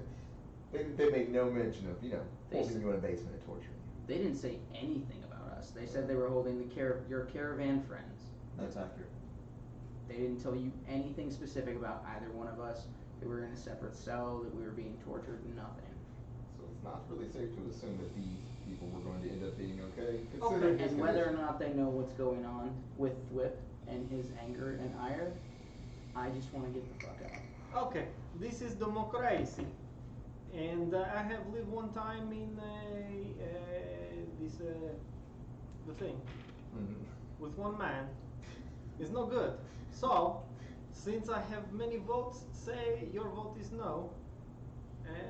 Okay, if there's trouble, I will protect you. Thank But you. I was thinking maybe we can have no trouble. But go ahead, and I'll walk over to the other door, smash at him. Okay, make a strength check. Yeah. 17. 17. As you smash into it, it rattles and shakes on the frame, but it stays in place. About that time, Thuna comes up and out of the room, and he kind of pushes you aside. He says, "It's time for us to go." And he kicks the door, and the door stays in place. Any Uh, of you? I will smash one more time. No, this is how you do it. I smash. Door is enchanted. I can see the wisdom Magic. of Loki. has Magic. come. Is it magic? It's, yeah, I'd like to do an arcane It's made from a tree. check on this. Oh no, trees. Several Most women door- died No, on trees. it. Most door have dead tree. Okay. Go ahead and make an Arcana check. Okay. 21. The bar's full of shit. He's covering up because he's embarrassed. All right, we're gonna have Brady handle this. He did it so quickly last time. Yep. You're smashing. Thuna's gonna take another blow at it. He's kind of like bowing up, and as you step back away from it, he kind of flexes. You see, he takes off one of the belts that he's wearing, You are small man. and he kicks it again, and it doesn't come off the hinges. Okay. Bring it Oh, I past have him. that. Oh, I do. He starts making gestures, acting like he's touching his forehead. Okay, I think you can do this, my friend. You can do it, and I'm gonna cast guidance on him. On Thuna? Yeah. You are good, man. You can do it. He's, very strong. Concentrates. Be one with door. Mind over mistress. No, Just- you take one more blow at It's- it. If you miss again, then I take one it's more. technique. You have to think, and there's an 18. Nope. As you kick into it, he is going to, and you cast guidance on, which is D4. Yeah. That is just barely. You see the hinge just kind of twist ever so slightly off, and he goes, "That counts. That counts. Blood of the lady, that counts. I win competition." Can I help him by throwing him at it? Not throwing, but like get behind him and like. You want to try? The hinge came off. Just kick it again. I think you can do one more time, and I will. I'm gonna cast guidance on him. I'm not. Maybe if you want me to do a sleight of hand, I don't want him to know that I'm casting Yeah, go ahead guidance and make a sleight of hand check. Sleight of hand. That's a dirty 20. Yeah, he's been kicking it. He's kind of like rubbing his And then quadricep. I want to push. I want to push in on the door, so it's at the. Because you said it moved a little bit. Yeah. So I want it to be taut, so that when he hits it, it's like full bore There's against tension. it. Yeah, he blows it off the hinges. It blows in now. So as you and Thuna go ahead and make dexterity saving throws to avoid falling down. Nice. You said saving throw? Yeah, just real easy one, beat a 12. 19. 19. You stay standing. As the door collapses, you and Thuna Stumble in. both stumble into the room, and you see all of your compatriots' gear.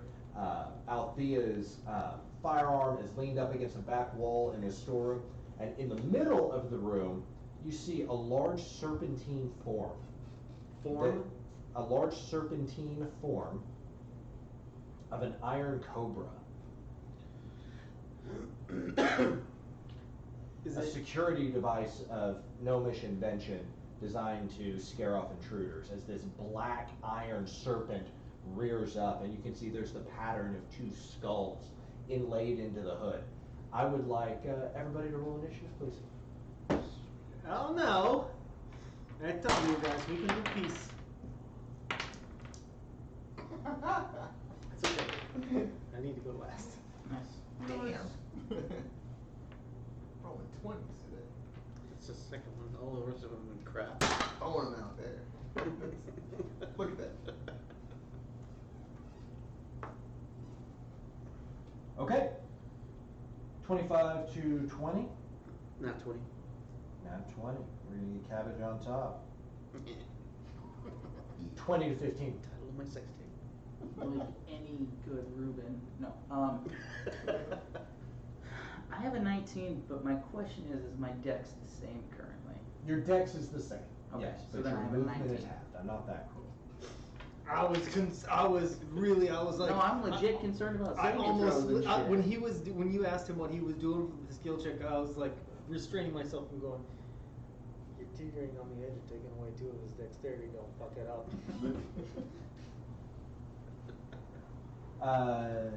15 to 10. 10. 10. And 10 to 5. Okay. Oh, you want to hear about my natural one? Yeah, tell us. It was natural. All natural. Okay. Cabbage, you're up first. As this iron serpent rears up, you see its fangs are dripping with poison. One seems to drip a sickly green color, the other a vicious bubbling red. As it rears up to strike, what do you do? Cast Entangle. Awesome. Who was it that was asking for their gun? Their gun? Yeah, the chick. Oh, yeah. Okay. Yeah. Althea? Althea. I took a shot. It was the right one. That. Okay, so he needs a strength saving 15 throw. years. And that's going to be 13 on his strength saving throw. Okay. So he is restrained. Nice. Okay, as these vines erupt from the ground and twist around it, you hear the grinding of metal as this thing attempts to free itself and is held in place. Anything else?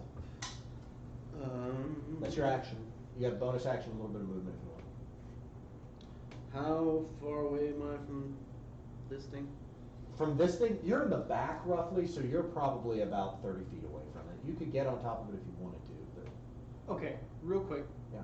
How big is this room? This room is probably about 10 foot wide by 15 feet deep, and this thing is maybe only 8 foot tall at most. I don't. Okay. If there was multiple, I might. Yeah. But how wide is the hallway? The hallway is 10 feet wide. Okay. All right. So it's basically like I'm in there and Thuna Yeah. is in there. You guys are standing side by side like he at the ran door. up to the door. He's sitting in the back. He like lobbed a spell. You see this green energy just erupt from the ground. Okay. But to get into line of sight, he ran to the doorway. He's standing behind you guys. Yeah. It's okay. He's like, I'm a druid. Okay. Okay, Cabbage. I am going to just stay and focus on my concentration. Gotcha. Okay, it is Dusty's turn. Okay, so how far away am I?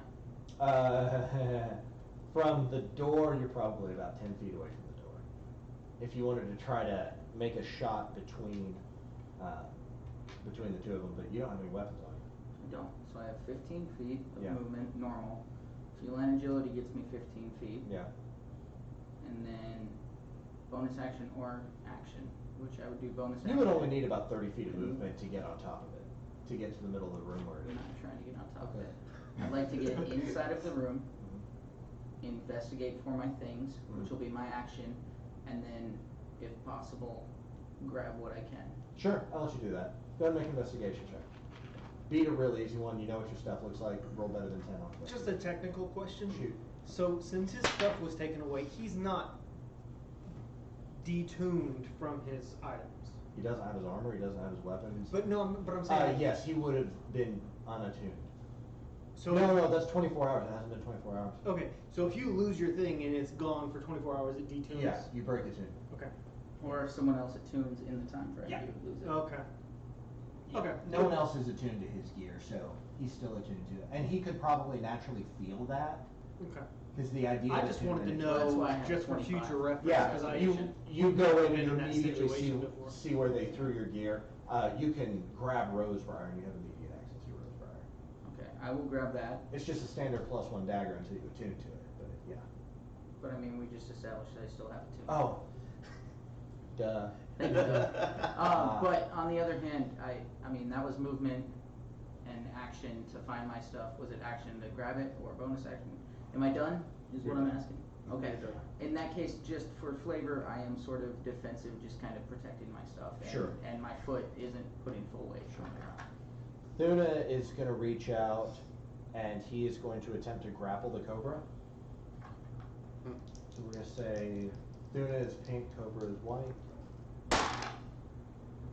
And he is not able to get a hold of it. As he reaches out in order to try to grab, oh well, no, things It's restrained. restrained, so Yeah, he he gets wouldn't at even least do that. advantage, right? Yeah, then he wouldn't attempt to grapple it. He's going to attempt to crack it on the side. That's going to be better. He makes an unarmed strike, and it takes 4 points of bludgeoning damage as he just starts smashing into it with his fist, and you can see these small dents begin to form on the side. And that's actually going to auto crit, but that doesn't matter on an unarmed blow. Really? No. Attack roll, no. It Their doesn't. eyes It's only only look so restrained. It's black. paralyzed. It auto crits. Okay. I apologize for But the an delay. auto crit doesn't matter on unarmed strike. There's no dice. So, but does it double? I mean, you would double the dice and then add the modifier, so no. Right, if there's no dice 18 to to break roll. the restraints. Yeah. Okay. On its turn, that's the whole of its turn, I believe. It breaks restraints. Yeah. Okay. What? You cost it a turn. It's good shit. You cost it a turn. Bubble, you're up. Do I Across see? your own deck. I'm looking at Althea. Do I see her gun? You see that it's in the back of the room, and she's back in that other room over there. Okay, I am going to use my mage hand to grab the gun, lift it just over the snake. So I'll drag it along the ceiling, and I'll just bring it into the other room towards her. You hand it to her. I'm going to go ahead and roll initiative for her. Okay. Thanks.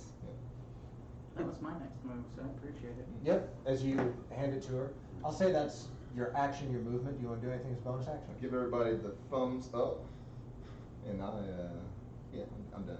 Okay. Krot, you're up. Did Thuna hurt it? Very little. But he hurt it. He heard it. Yeah. It was like 4, right? Yeah. Yeah, I'm just gonna. It looks like it didn't even do like a full. It doesn't matter. full I'm damage. thinking about Toll the Dead. Okay. So I will. Does that work on constructs? Undead and constructs? Clockwork snake. One creature you can see within range. I'm gonna take my staff and ding on my shield, and he needs to make a wisdom saving throw. Okay, coming up. That counts as a creature. It is a creature. It is a creature. I'm a human being. I'm real. I'm a real boy. I thought it was like a clockwork snake or something. It's still a snake. He rolls an 11. Okay. It is a clockwork. He will take 12 points of necrotic damage. 12 points necrotic damage. As that looks like it gets him pretty good. He does not like that at all, and it hisses. Ah! Oh no! Oh no! Now you're just I pissing him am- off. There are many snakes in this plane. Put it in the bag. Anything else on your turn, Crop? Let's not. Let's say we did. Put it in the bag. Nope. We're back to the top of the order. Cabbage, you are up. I would like to. You gonna play the flute to get it out of the bag? Yes. move over and grab my stuff. What is that an action to get my things? Yes, but you would be, you would have to move all the way into the room, so you would be within 5 feet of the snake, just be aware of that. You'd be within striking distance of it. Because you're kind of standing outside the room right now, you'd be running into the room in order to get your stuff. Yeah, I'm definitely like right next to the thing. Entangle doesn't have any material components? Entangle? No. No? Okay, wow, badass spell. Alright, then I'm gonna try and entangle again. Gotcha. Is that a cantrip? No. No. That'd be awesome. That's gonna be a 13 again, so it is restrained again. Nice. Alright, so once again, the snake's looking around hissing, and it just broke these vines off of it, and those vines right back into it, and it twitches as it kind of struggles Still against it. advantage. So Um, get your So shit. in that case, then I will move into the room. Then you towards move into my the room, things. and you immediately locate your stuff, and you can see your travel bag, and your kind of like patchwork hobo stuff I know, but I'm all thinking over in one about corner, and you go over versus- towards it, you pick it up. Nice. Mhm. Alright. Yeah. Okay, it is Dusty's turn. Okay.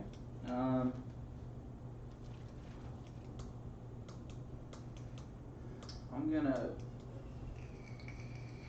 take Rose Briar, since it's magical and I know it won't just snap. Attempt to wedge it in between, because you said it was like iron pieces, right? It's like iron segments, yeah. Yeah, in between some of the segments and just start prying. So I don't know how we wanna You just roll make an that, attack roll. but essentially, and I'm not gonna try to like pull back, I wanna keep going every turn, essentially try to hold on to that. Okay, go ahead, make an attack roll. With advantage, because it's restrained.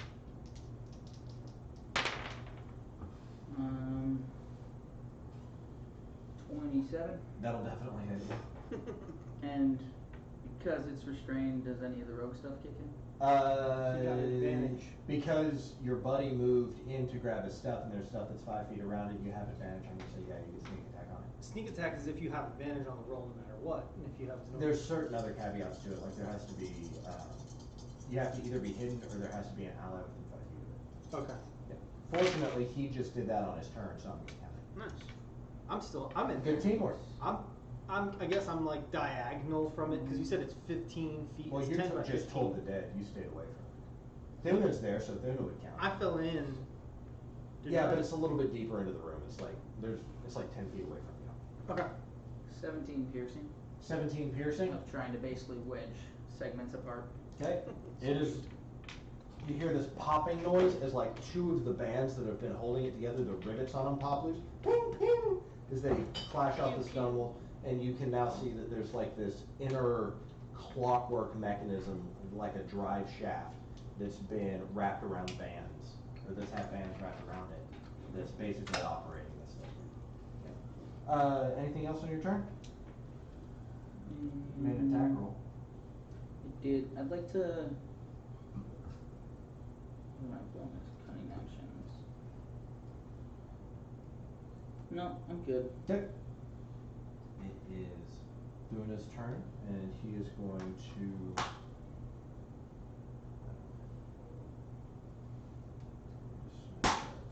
And he's not able. Oh, he would have advantage on that. So, yeah. So he's smashing on it, but it's more ceremonial than anything. It's this guy with kind of his hair pulled back and knotted heavily, and this kind of scraggly beard with beads and feathers tied in it is just beginning to bleed slightly the corners of his mouth out of more venting his frustration in this thing. Bit his tongue. This guy is one hell of a bard. Wild Ass Bard. He's a skald. And That's the name of my favorite Viking band. Skald is a Viking bard. Oh, that makes so much sense now. Yeah. That And band is awesome.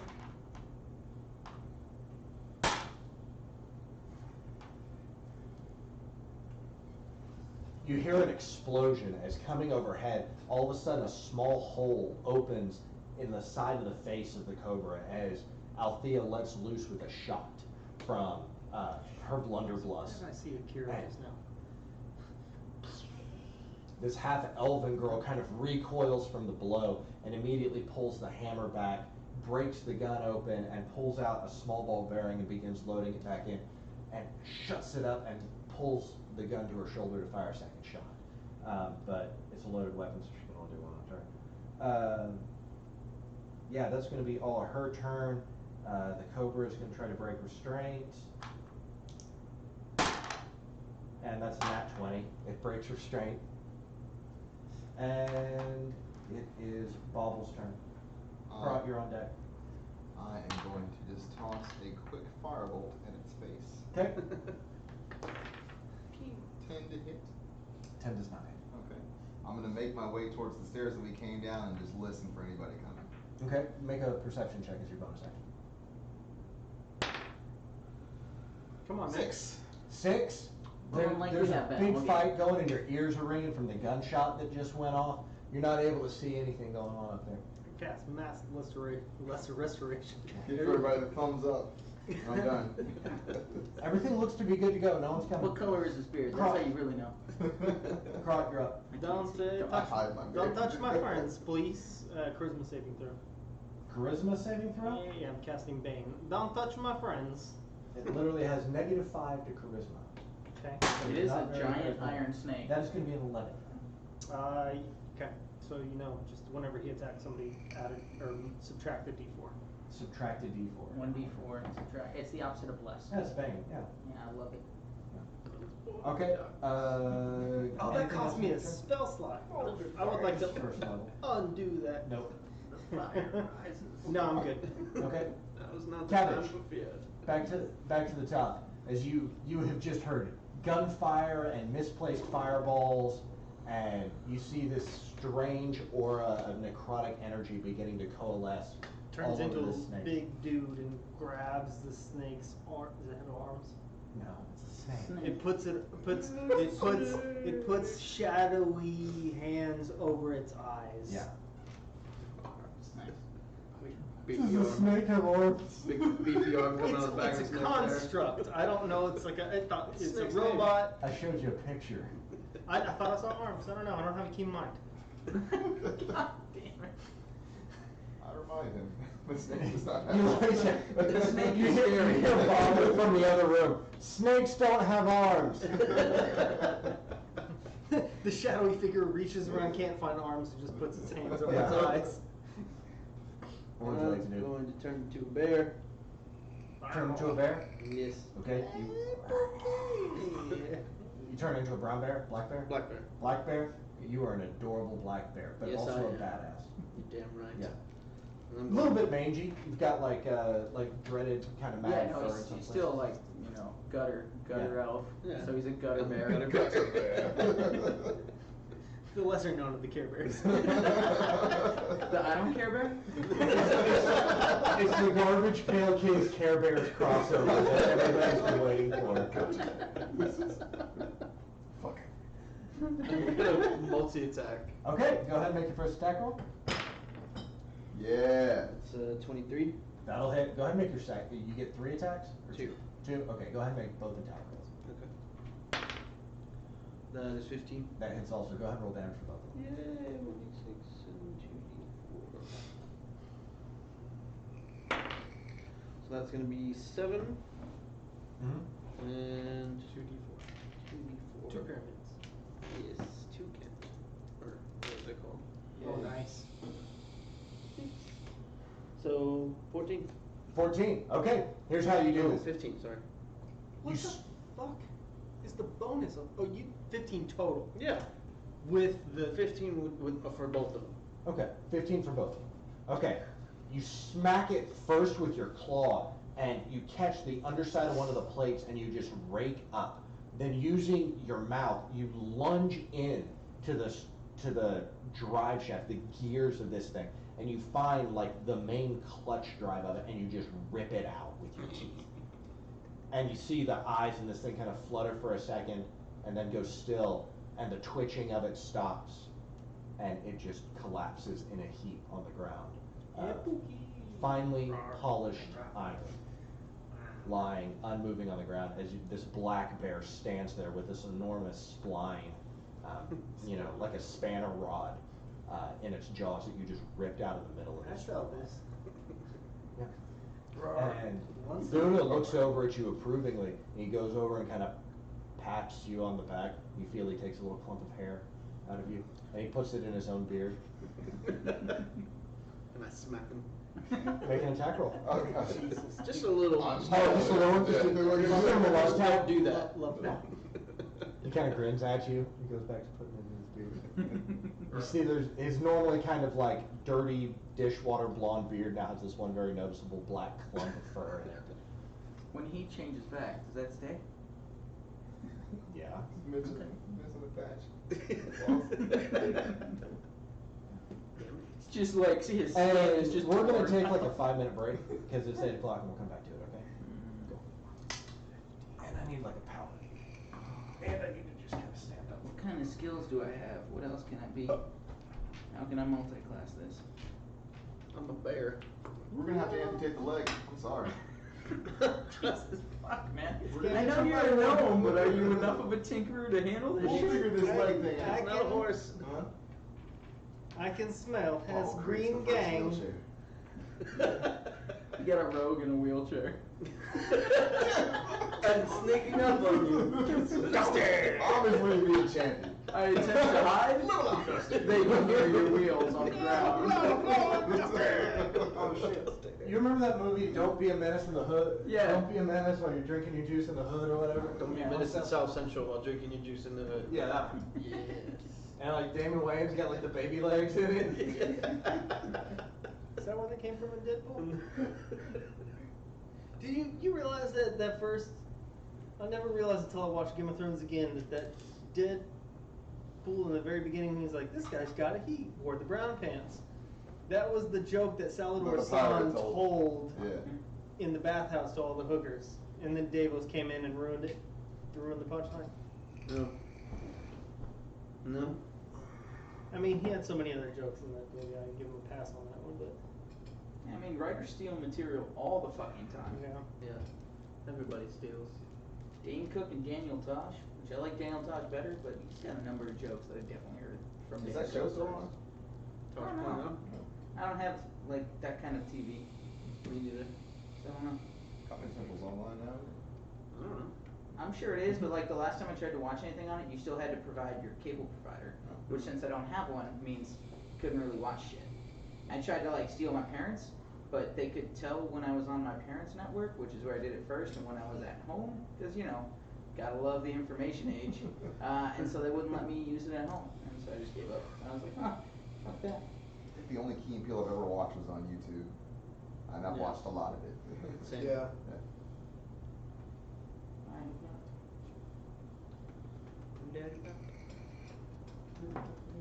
Stop! They're debiting my account right now. That's one dirty pop, $5.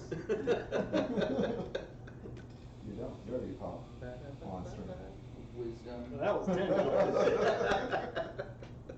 What do I do in Spanish? Start singing Disney songs. I wonder what the royalties, what it would actually cost to get like the rights to do Let It Go, or one of those just ridiculous, Can You Feel the Love Tonight, or one of those big ones like that. You gotta pay him like 10 grand. to use it. Let's find out. I don't know, yeah, because Elton John sang that. That's got to be pricey. That's gotta be expensive, right? Yeah. Let's do some Beatles songs. Yeah. That'll do it. Yeah, they're not litigious at all. What about Johnny? Can we get some Johnny Cash up in this one? Doesn't Michael Jackson State like own all the Beatles songs? I don't know about that anymore because they were able to do Beatles Rock Band. Yeah, but Michael Jackson might have licensed it out to him. I want to say I heard something about that. Like, it got put up for auction after Yoko's death or something Something like like She that. died? She's dead. Mm-hmm. When? Not that I care. Around the same time as Mandela. Wait, what? What? that. Don't they have a name for that? The Mandela effect or Yeah. whatever? Yeah, Yeah. where... You don't know whether or not he's dead? Yeah. Berenstein Bears. Not Not Stain. No, I grew up on Berenstain, Stein. but I'm convinced that's more of like people just mispronouncing shit. It is Steen, right? Stein, Bevenstein. I believe in this reality, Okay. Berenstain, because I grew up on Berenstain. Yeah, me too. I grew up on Berenstein. Yeah, but that's one of the like the two biggest arguments I've heard about the Mandela effect is that a bunch of people knew it was Berenstain, and then all of a sudden it was Berenstain Bears or something to that effect, or the opposite of that. Mhm. And then the Mandela part was a number of people had heard that he was dead, Died in prison. died in prison, and then He he didn't. never did. And the whole idea is that it's two alternate realities that came together and like a bunch of shit got I think fucked up. part of it is where it comes from is that when they turned on the Higgs boson collider, Yeah, that's when they say. destroyed our universe, but shifted us into the next one, where Yeah. things are a little bit different. But what I love is the more of them I try to read, it's literally like people just misquoting shit over and I'm like, so, and how do you prove something like that anyway? You don't. You don't. That's what makes it fun. Yeah. Like That's- mirror, I've mirror got, on the I've wall. got a friend who legit believes in like 2012 things change. He's like, the Mayans were onto something with that calendar, something changed in 2012. So I've And read it that got one weird. too, but Yeah. like it actually did end or it ended as we knew it and something. Because I've heard, let's see, that with the way the world is now and everything falling apart, this actually is the end of the world. Like it happened and we're just living through it at this point. We're living the echo. In of all it. fairness, if you went back to 2010 and told them what life is like now, they would put you in a nut house. Donald Trump is president. Get him. Yeah. Get him. I'll go one further. One guy at work was talking about he Not just fully that, but, believes. like, there's other crazy shit that happens all the time, and our news cycle moves so fast it doesn't even like register with us anymore. The government put out tapes the other day admitting UFO videos were real. Yeah. Yeah. But also What? that it literally is unidentified flying objects. Right. Not They don't admitting know that what they're it is. aliens, but that they're actually unidentified. What? You watch them, they are real weird. Yeah, I they're wanna- fucking weird. I want to hear what you were about to say, but I also want to know what happened with the Area 51 raid. Nothing. It turned into One lame- old lady tried. Basically, it was a big party and very peaceful, and there was like a music festival. Okay. Some people got arrested, but one old lady was just sick of shit and actually tried to storm it and just got stopped.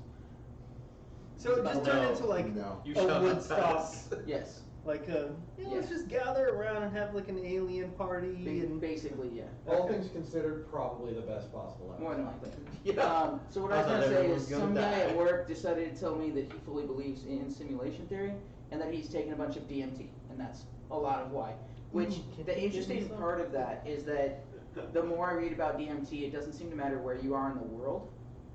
Most people have the same story of the experience, and if you do it with other people, they appear with you, and it's a like cooperative fucking No, I did a bunch of it in our garage, and we all had different experiences. thing. So I'm just saying what I've read, man. It doesn't mean it's 100% Give me some. accurate. Kids to Dude, It we lasts- used to get it from a friggin' chemist at UNT. I gotta be careful how much I say. it's it only lasts for like 15 minutes, right? Less than that. Mine was like 7 minutes, but it was the most intense high I've ever experienced in my life. But he said that he like woke up somewhere else and like viewed this whole other. That basically he thought we were all training multiple lives to like go and inhabit someplace and act as we're supposed to, and we've just been in training this whole time.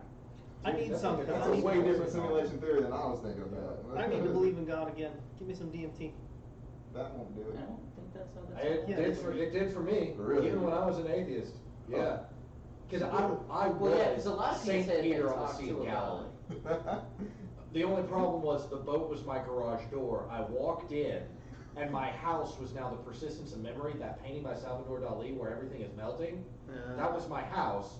And then I turned around and I looked at Tegan, and she had a Spider Woman's head and like 8 arms. And I tripped out. It was like Nope. I drank from the fire hose that is my brain. Did she Oh did my- she do it with you? Yeah, she did it. Okay. I thought I'd done I don't it. know if I can say How that. did or that not. happen? I She's definitely- all respectable and stuff. She has jobs where they actually drug test. I definitely haven't done that one. I I've done do acid. tend to like hallucinogens.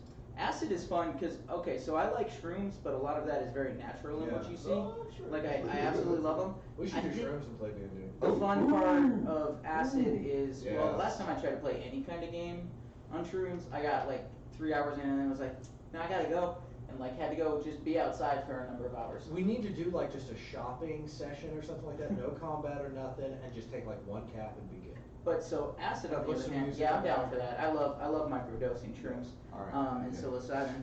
But acid, in my mind, lets you see the math and the science, which might be, in my brain, it's just the connection of like one is man-made and one is nature-made. But everyone I know who like plays sports on acid does phenomenally well. Like my dad had a pitcher at his high school that won every game that he pitched while he was on acid their senior year. I have friends that absolutely suck at pool, and when they play on acid, they kick everyone's ass. Like, Dude, have you ever heard Robin Williams talking about Doc Ellis throwing his no-hitter? no. Doc Ellis, who was a pitcher for, I think it was the Oakland Athletics back in the late 70s, early 80s, threw a no-hitter on acid. Yeah. And Robin Williams has this comedy bit he does about it, like, you know, like, he got up there and the pitcher turns into Shiva, there's 6 arms going out, he doesn't know which one to throw the ball at, which one's the real catcher's mitt. I'll tell you, this Mario Kart was a blast on acid. All I'm saying is that in my mind, acid gives you more of the technical and mathematical side of things, and shrooms seem to give you the natural path. A lot of those I've never things done Be the difference acid. between the druids and the an wizards. acid by itself. Well, Those Every time I've taken it, I was candy flipping, like every single time. Oh no, I definitely enjoy acid. The biggest issue I ever had was. See, I get that question a lot when I tell I am stories of my much dumber past. than I used to be. Significantly. I I can was feel too it. smart. I had to take it down a notch. At one time, I ate 20 tabs, yeah. I don't like that you have Fucking Stephen to. I Hawking. could feel the holes in my You have to like Yeah. exponentially compound acid to take it multiple times in a row. That's what I don't like. Like if you take one hit on day one and you try to get fucked up on it again the next day, you need like 3 to 4 hits, and then it just continues like aggressively after that. You can't just take one hit What again if the you next take day. 100 at once? You will eventually Well, just I believe you disassociate will from turn into reality. an orange. Because then we're gonna find you naked in a tree. saying, I have found the key of the tree gnomes. Like, Join me, David! David! I found the key, Blue Elves, they're in here. Give me your damn cookies! I have a wish and a happy home. David, where are you? I was told you would be here. Like, Every wish. After and I knew happy I was home. leaving Montana and I had like 3 months time when I was planning to leave, I definitely did a week straight of acid, but by the end I was taking quite a few hits. But my roommate was like trying to take care of me, and I had all these movies specifically for when I was tripping, and he would just come out and like switch the movies out. I could sit and watch like Alice in Wonderland and Beetlejuice and all this other shit. Just Dude, You were paying attention to them? somewhat, not 100%. There's a No offense, guys, but taking a bunch of acid in a sausage fest sounds like the worst thing ever to me. No, that's fair. Yeah. I Taking a tend bunch to of do ecstasy acid. in a sausage fest is worse. I tend to do acid on my nobody own. could agree with that. The last time I just did be over acid here rubbing on this couch. was a birthday of mine. I decided to go camping in a place I didn't know. I was out hiking, and like halfway through my hike, I decided to drop it, and then like made it about a half hour long. And I was like, nah, I gotta go back now to my camping area. And I went back, and I luckily like already set up my tent and shit, and it was my birthday. But I ended up laying back, staring at the sky, listening to Deltron 3030, watching that Nice. shit fucking play out above me. That was Nice. so great. I loved it. I want to devise a virus. Nothing like a good rap battle in the future in space. There's a It's gonna be it's like a stupidous. it's not claymation, but it's animated film on Netflix called From Hell. Okay. It's supposed to be. That's a movie, too. Yeah. That's a Johnny Depp movie. It's an Alan Moore comic also, about Jack the Ripper. Maybe it's not From Hell. It's something about hell, but like Bob Odenkirk is the voice of the devil, and some parts of it are pretty funny. But I was tripping when I watched it, and then I just started having a really bad trip. Yeah. Let's watch From Hell. It was awful. Like there's a part of like one of the depths of hell where there's trees that rape you.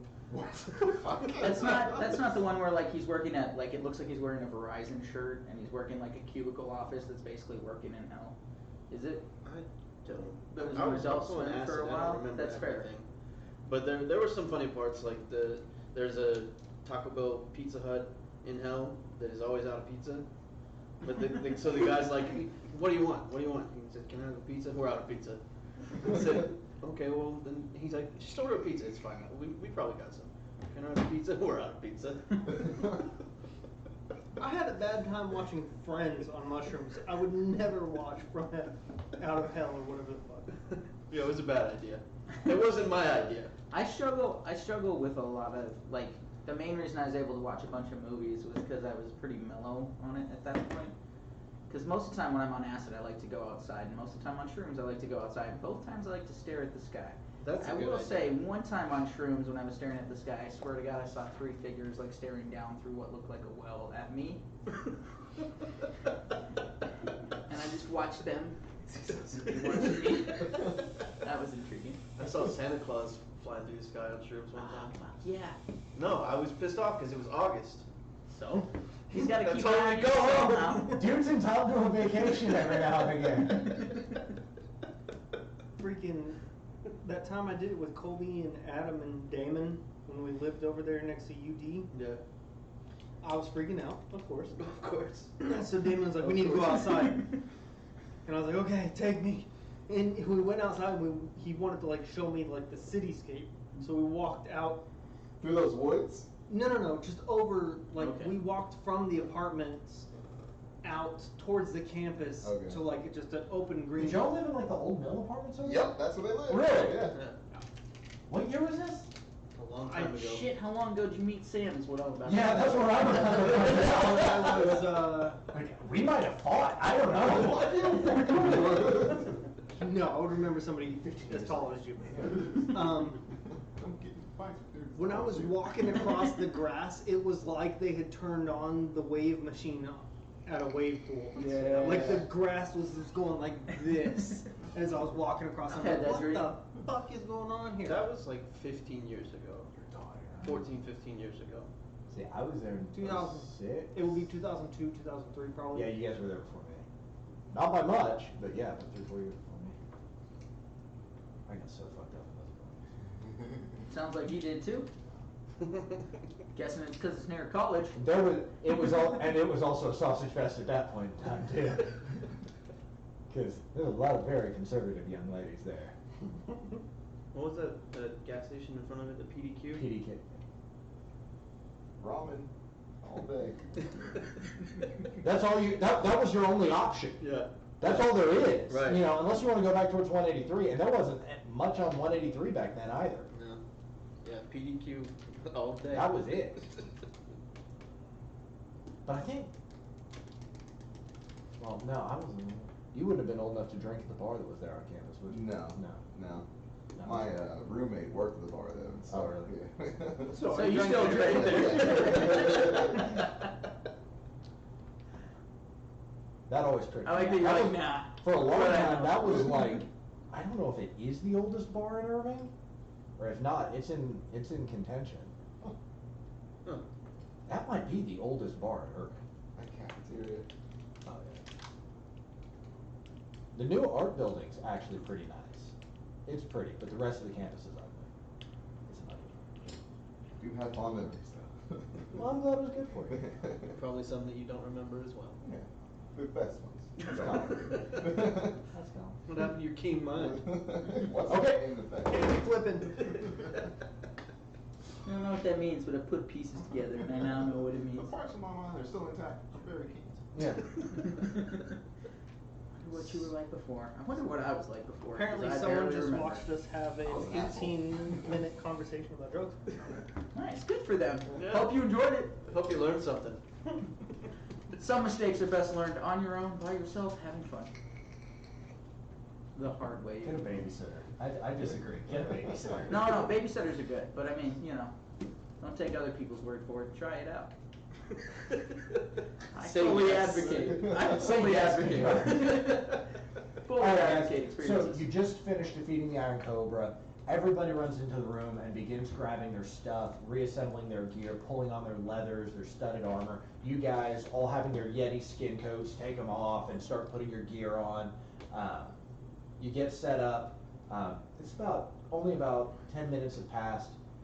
What would you guys like to do? Get the fuck out of town. Sorry, just real quick, because I was thinking about it during the fight.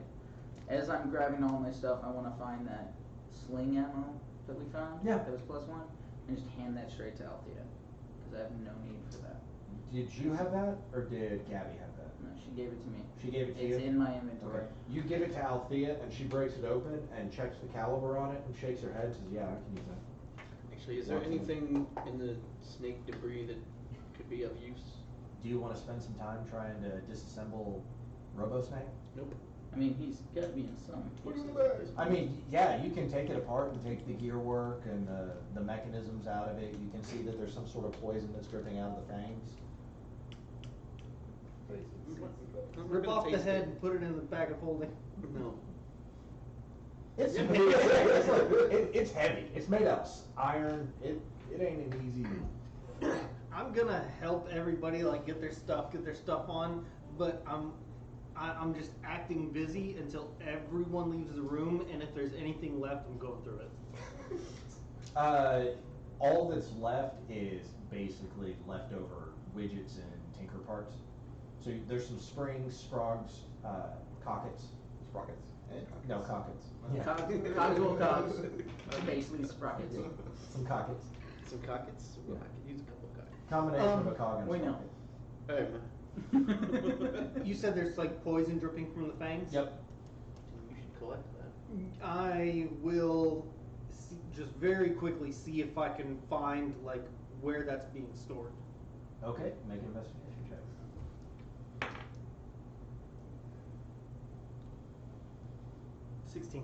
16, you can see that there's basically a glass reservoir with what appears to be an air bladder behind it, and then some copper tubing that's run down to the fangs. Can I yank it out? Sure, make a strength check. That's gonna be a 23.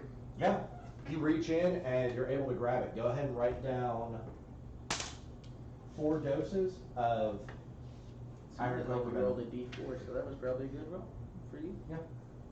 Iron Cobra venom. Okay, shove it in the bag of holding. Okay, you put it in the bag of holding.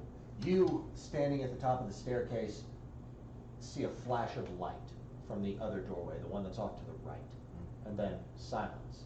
And you just kind of hear the ambient noises of the city, but it seems to be, everybody moves around kind of underground here anyway, so you're really just hearing wind and the occasional sound of a pony or something moving around. I started limping towards the door. We have to check that out. I'm still a bear. Can he ride me? Yeah. Okay. If you I'm want. guessing you like nudge me? Yeah. Okay. I'll climb on top. You climb on the bear. Who's in control of where you go? Is it you? I need marching orders. What are you guys doing? Where are you going and in what order? The bear obviously goes first. I'll be right behind. Okay. Bear with the tabaxi. You got human cleric. You're pulling up the rear. Yeah. Okay, and then the rest of the caravan guard is coming up behind you, and you see Thuna has got a long sword now, and he's got a shield that he's pulled on, and Althea has her gun, and she's locked, cocked, ready to rock. The other guys have grabbed an assortment of what looks to be daggers and hand axes, and they're pressing forward. Did you see Emmett? Oh crap, Emmett. He's the captain of the caravan. I look back through the crowd, don't see him. You go up to the top of the store and you walk to the front and you see a couple of things. You see in the town square, Grigori, the Dwerger, has pulled out the caravan carts and is, excuse me guys, give me just 1 second, guys. Sorry. I'm gonna point this out because you have a keen mind, supposedly. I do. You saw him in manacles outside Oh, that's when right. you first talked to them, when you were at the window talking to them. Of course. It's testing you. I knew that. You passed. You failed. I didn't did say not even anything. knew it. Therefore failed. I knew it. Okay. I'm gonna You get partial credit. I poke you don't with my need to quarter say. staff. I won't fail at that. I don't need We'll to just say say that since bears can't talk. Damn it, I'm a bear. Yeah. Well, Yeah, see, so I don't fail. I'm a bear. All right, fine. I'll message you. Shut up. The message that I'll comes. message you, Dusty has please, and that's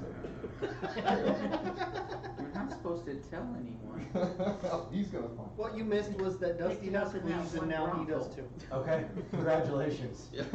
Gutter bear. The Gutter set bear. is complete. Shut up, gutter bear. You see Grigori is hooking up the horses to the caravan.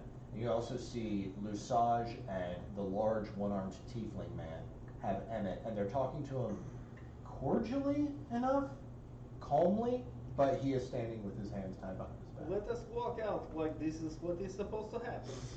Okay. We'll just walk out nonchalantly. Yeah, With a bear and okay. with purpose. Okay. But Don't I thought we were talking about here. We'll walk out to the caravan. Not even Okay. acknowledging the other guy. I'll be like, Emmett, let's go. Sending you negative thoughts. Make a persuasion check, or intimidation, what are you trying to, Oh, I'll let you use it either. It's the persuasion or same. it's gonna intimidation. be Oh, I might have picked Yeah. one. Guess not. yeah, So walking forward ahead of the bear, 15. 15. You see, Lesage turns around a little bit offset, but the one-armed tiefling kind of puts his hand out and says, "They're good. They paid off the widow earlier. They seem to be trying to do the right thing. Let's not make a bigger mess out of this necessary thing." He pulls Lesage back a little bit. Grigori turns around. You can see he's peering at you through these smoked goggles, so the sunlight doesn't irritate him. He kind of snarls a little bit at you. And he finishes bridling the horses, and he steps back away, and he gestures, and they cut the ropes from Emmett's hand. He walks over. "No need to belabor the point, fellas. Get on the carts." And you see Horace goes to one, Emmett goes to one in the front, Ulan goes to one at the back, Bobbert taking up the rear, and the rest of the crew fill in, Althea and Thuna taking places.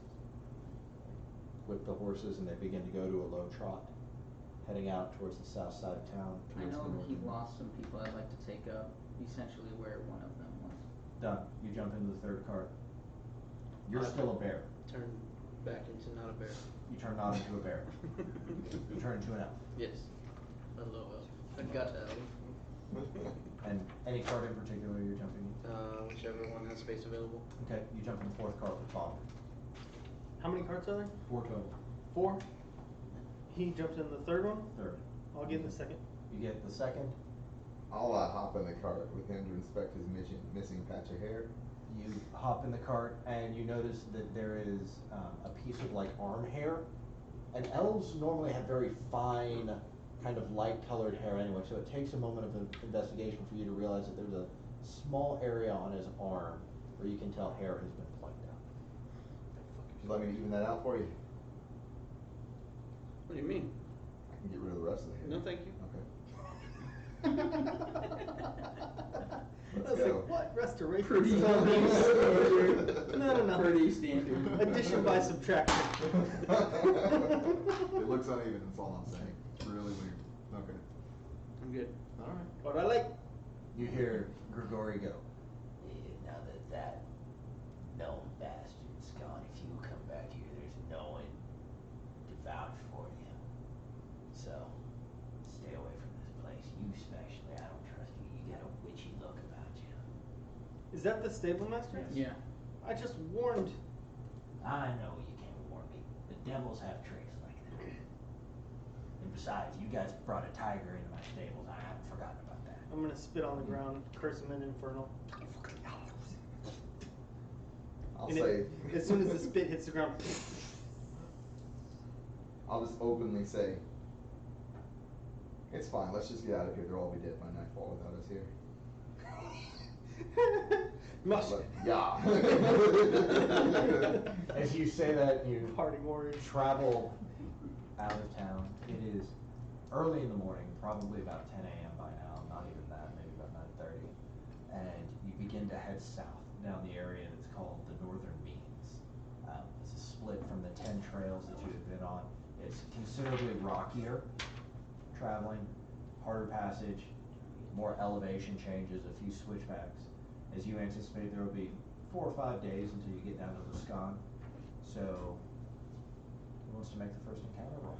Does the altitude affect the soreness in my knee? Do I have automatic arthritis?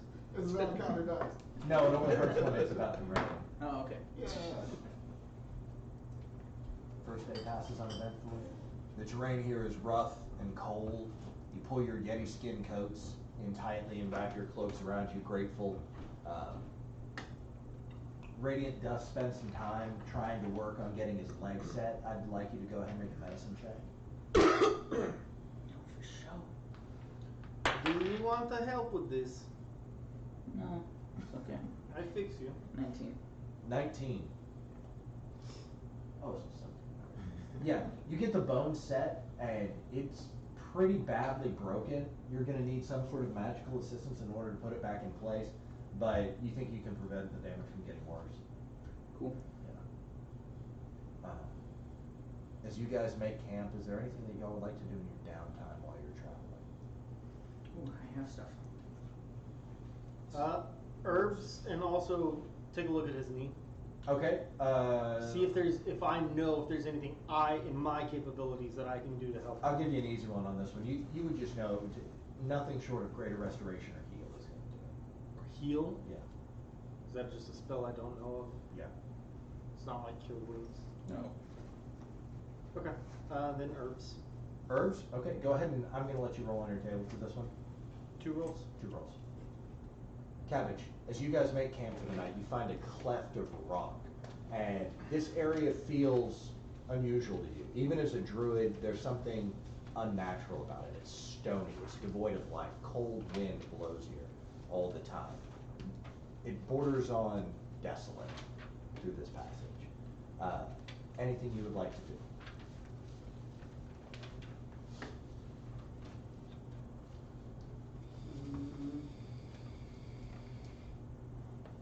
Can I detect anything overtly unnatural? Go ahead and make a nature check.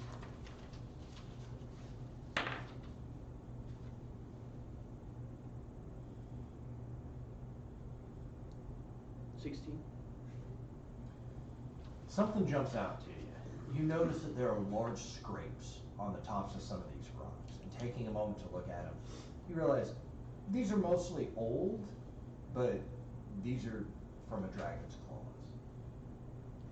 This was probably at one point in time some sort of great worm's territory. Cool. I'm sitting through one.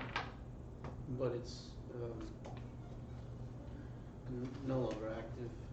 It seems like the scrapes are pretty old. None of them look fresh based on what you've seen around. Can I just sit in this area and meditate, commune with nature? Yeah. Okay. Are you casting commune with nature? Or are you just trying to? I don't think I have that spell. Yeah. Just That's an actual spell. no. Nah, he just wants to spend his time there. Okay, yeah, you take time to just kind of meditate, try to understand this rocky, unforgiving terrain. Bobble, anything you'd like to do? I am going to do a ritual for a tiny hut. Done. I'm gonna go inside and I am going to try and learn counterspell from this spell book. Okay, it's what, I have- 25 gold pieces, Mhm. and you take time in order to inscribe it in your book. Thank you. Usually figure you have somewhere between 4 to 6 hours of downtime before, that you can get away with before you get some sleep and get up and travel. Okay. Anything you wanted to do? I'm sorry, like I might have missed you. Well, I didn't know if my patching of my knee was just kind of my automatic thing. It doesn't take you all day. Anything else you'd like to do? Yeah, a dose of pixie dust. Gotcha. Is that like a kiss from a rose? Yeah, evidently. It's well, A, due to the conversation, but really more so Justy at this point feeling like pretty fucking low. As previously sort of meta kicked out of the Thieves Guild that he joined straight after leaving his family, now ends with someone who was definitely one of his keepers within another association he was a part of, and his leg all fucked up when he's normally a pretty dexterous motherfucker. Yeah, just gonna Feeling a little blue. just gonna go ahead and see what drugs do, because I hear they make people care less. Roll a D100. Yeah. Don't fucking care, Bear. 71. 71. Make a Constitution saving throw. Mm-hmm.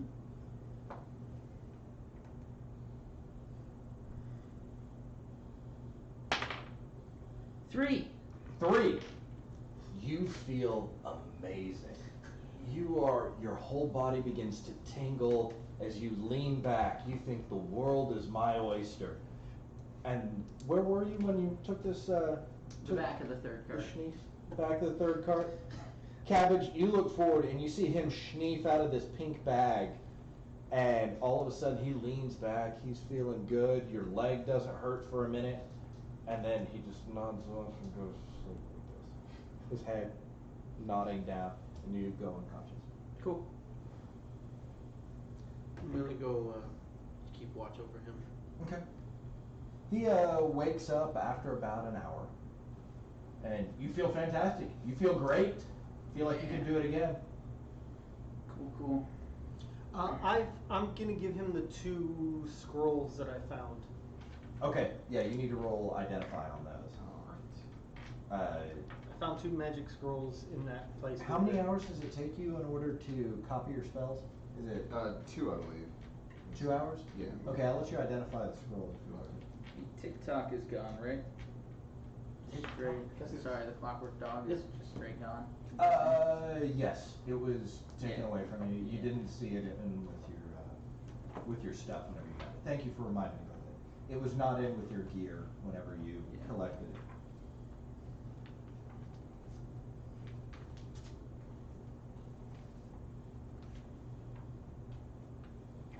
Let's see here. Go ahead and roll a d20 for me. 11.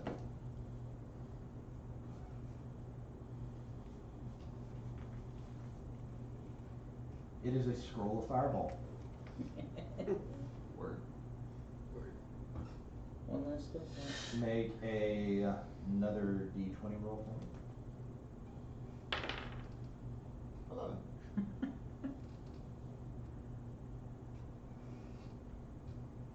This is going to be a fun one. This is a scroll of fabricate. And I'll let you look that up on your own. But a scroll of fabricate.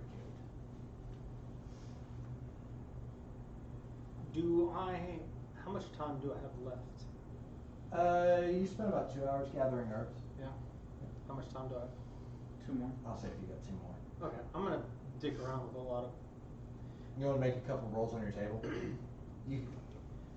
I'm gonna try to make it takes 10 minutes to make a potion. Yeah. I'm just gonna retire for the day in the tiny hut. You made the tiny hut already? You're in there digging around with your stuff? Okay.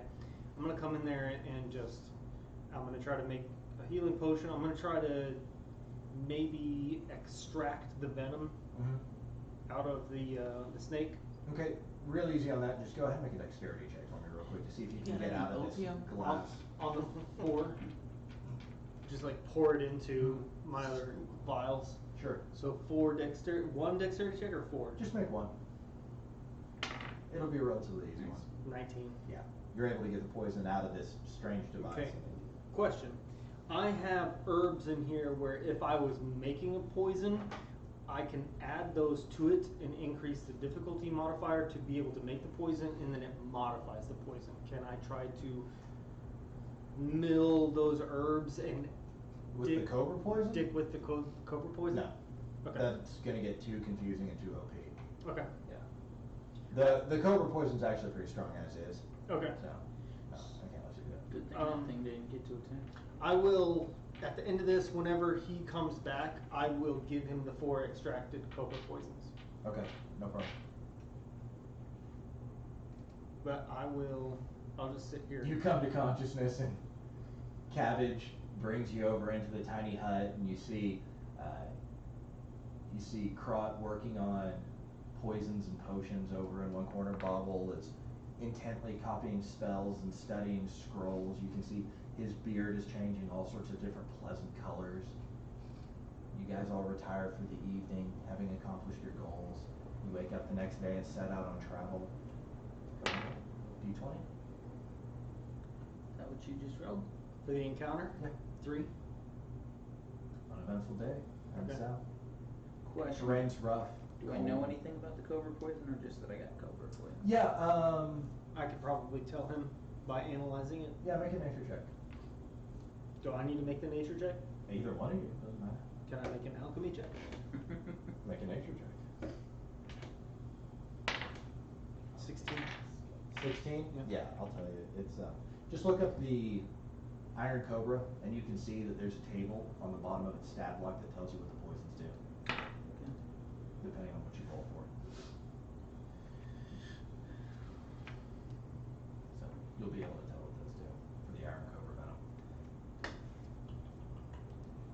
Okie doke.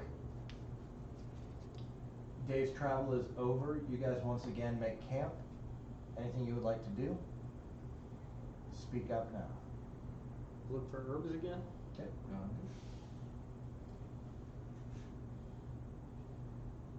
Does it do all three of those fucking things? Is it You just- roll. It doesn't say, it says roll in order to see. So you like roll the d6 and if it's 1, 2, it doesn't. Suffer one random poison. It just says 1, 2, 3. Yeah, it says suffer one random. So Yeah, what but you it do is doesn't- you roll a d6. If it's 1, 2 is the first Okay. one. It's 3, 4 is the second one. 5, 6 is the third. It's weird. We have 2 17s in a row. Pretty good. All right, are you copying any more spells? No. No? You got everything you wanted? Mm-hmm. Cabbage, second night camping out, anything you want to do? There's not a whole lot of,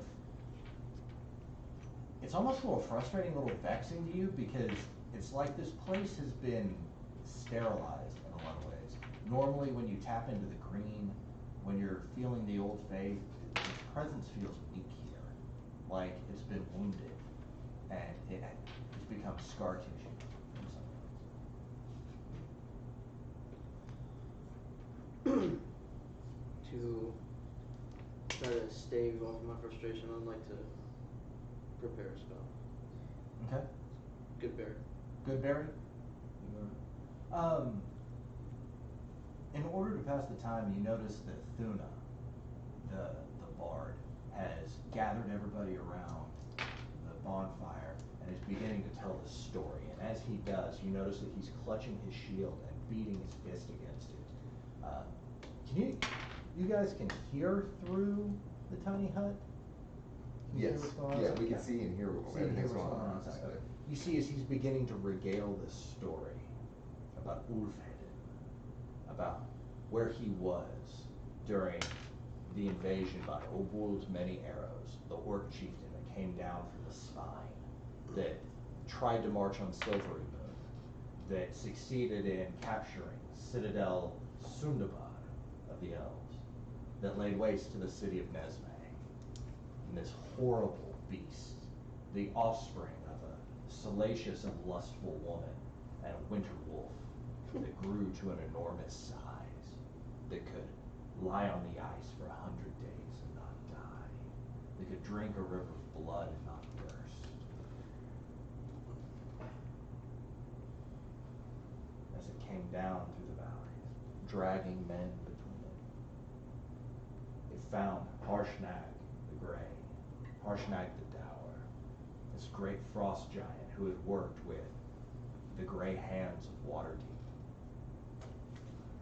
Dragging this enormous battle axe, they did battle across the northern plains for 2 days, neither giving an inch, constantly moving back and forth, going between moments of incredible violence to moments of intense concentration as they waited for their opponent to make a mistake. And as Thuna tells this story and he's banging his fist on his shield, you notice that shapes begin to appear in the bonfire before him. And you see this flame figure of an enormous blue wolf emerge with double rows of fangs and intense bloodthirsty eyes. And you see this heavy, intense square frost giant with a dragon's head helmet placed atop his skull. And you see as the flames dance back and forth in the bonfire, it's almost like these two figures are swinging weapons at one another. And then you see the giant grabs the wolf beast by the jaws and splits him, cracking the lower jaw off and ripping it to the ground. The fire dims down a little bit, almost as though it's responding to the story that the bard is telling. And then, lightly, snow begins to fall. You think for a second, as it kind of accumulates around the tiny hut. Unusual. It's cold. There was no snow. Gently, it just begins to accumulate in a thin layer on the ground. And then the story stops. And the crowd kind of waits. And they all rise up, finish their drinks, put their mugs back in the cart, and go off to their bedrolls and snuggle down deep into their furs. Last thing you hear before Thuna walks up is the ever so thin, piercing howl of a wolf carried on the night wind coming over the rocks. And then he too goes and lies down. Do I give me the dungeon master's card? You said this was the second night? Second night, yeah. I'd like to take 2 arrows and strap them to my leg above and below my knee. To make a splint? Yeah. Go ahead and just give me a general crafting check. Roll, just roll intelligence. Yay! Well, you make a splint, because it's a hard thing to screw up. It's not a particularly great splint. 4. But you make a splint. Well, I mean, the way you Quick made it sound, my correction. leg was sort of dangling, so. The learning that spell since it's 3rd level would have taken me 3 hours and cost me 75 gold. Okay. You still would have gotten it done in that Okay. day, but we're not gonna quibble about it too much. Cool. Okay. You wake up on the 3rd day and you set out to travel. The weather is clear and you notice that what you thought was snow from the night before, there's a thin layer of ash in the bonfire that's covered the entire campsite. As you walk through it, it leaves footprints behind you. Everything has just a fine coat of gray on it. Everybody's bags, all the carts, the food supplies and the provisions. Althea seems pretty annoyed by this. She loads up her firearm, gets into the 2nd cart with Horace. Thuna gets onto the 3rd. You guys all head out for the night. Who'd like to roll the encounter back? Yeah. One. Day passes uneventfully. That seems, natural 1 seems like that should be a definite encounter. 3rd day's travel, you guys have been lucky. Anything you want to do at night? Potions! Herbs. What the fuck? I rolled 2 17s last time, I just rolled 2 8s. And what are you setting as the DC on this? The DC is 15, 15? Okay. and I have a +7, so I just barely made those. Yeah. I missed 1 on the first Yeah. time I went. We might need to raise the DC because there's just not a whole lot out here. But how do you adjust the DC on those? I need to go back and look at the herbs. It's just 15. It's just 15 to The 5. thing is, when you make stuff, That's if when it you kicks in. add Right. certain things, like if I make a potion, like if I want to make a potion but I want to add stuff to it, it just Mhm. keeps cranking up the DC. Are you, and then you're rolling on the D100 tables in order to see whether you get something common or. But that's no, you roll 2 d6s, Mhm. and if you get a 2 to 4 or an 8 to 10, you roll a d100, and if you get 75 and up, you get an elemental water. Mhm. And you need an elemental water to make things like a potion of invulnerability, which I actually just made, Mhm. which barely ever happens. But the d6, if you don't roll a 2 to 4 or an 8 to 10, you get the herb on here. So Right. it's I mean, I did a bunch by myself, Yeah. and I did fucking like 40 rolls with Ernst, and like was barely able to make like 4 or 5 potions. Yeah, I so it's remember not incredibly thinking this. well balanced. Yeah, I remember thinking it was pretty well balanced, which is why I'm cool using it. So, okay.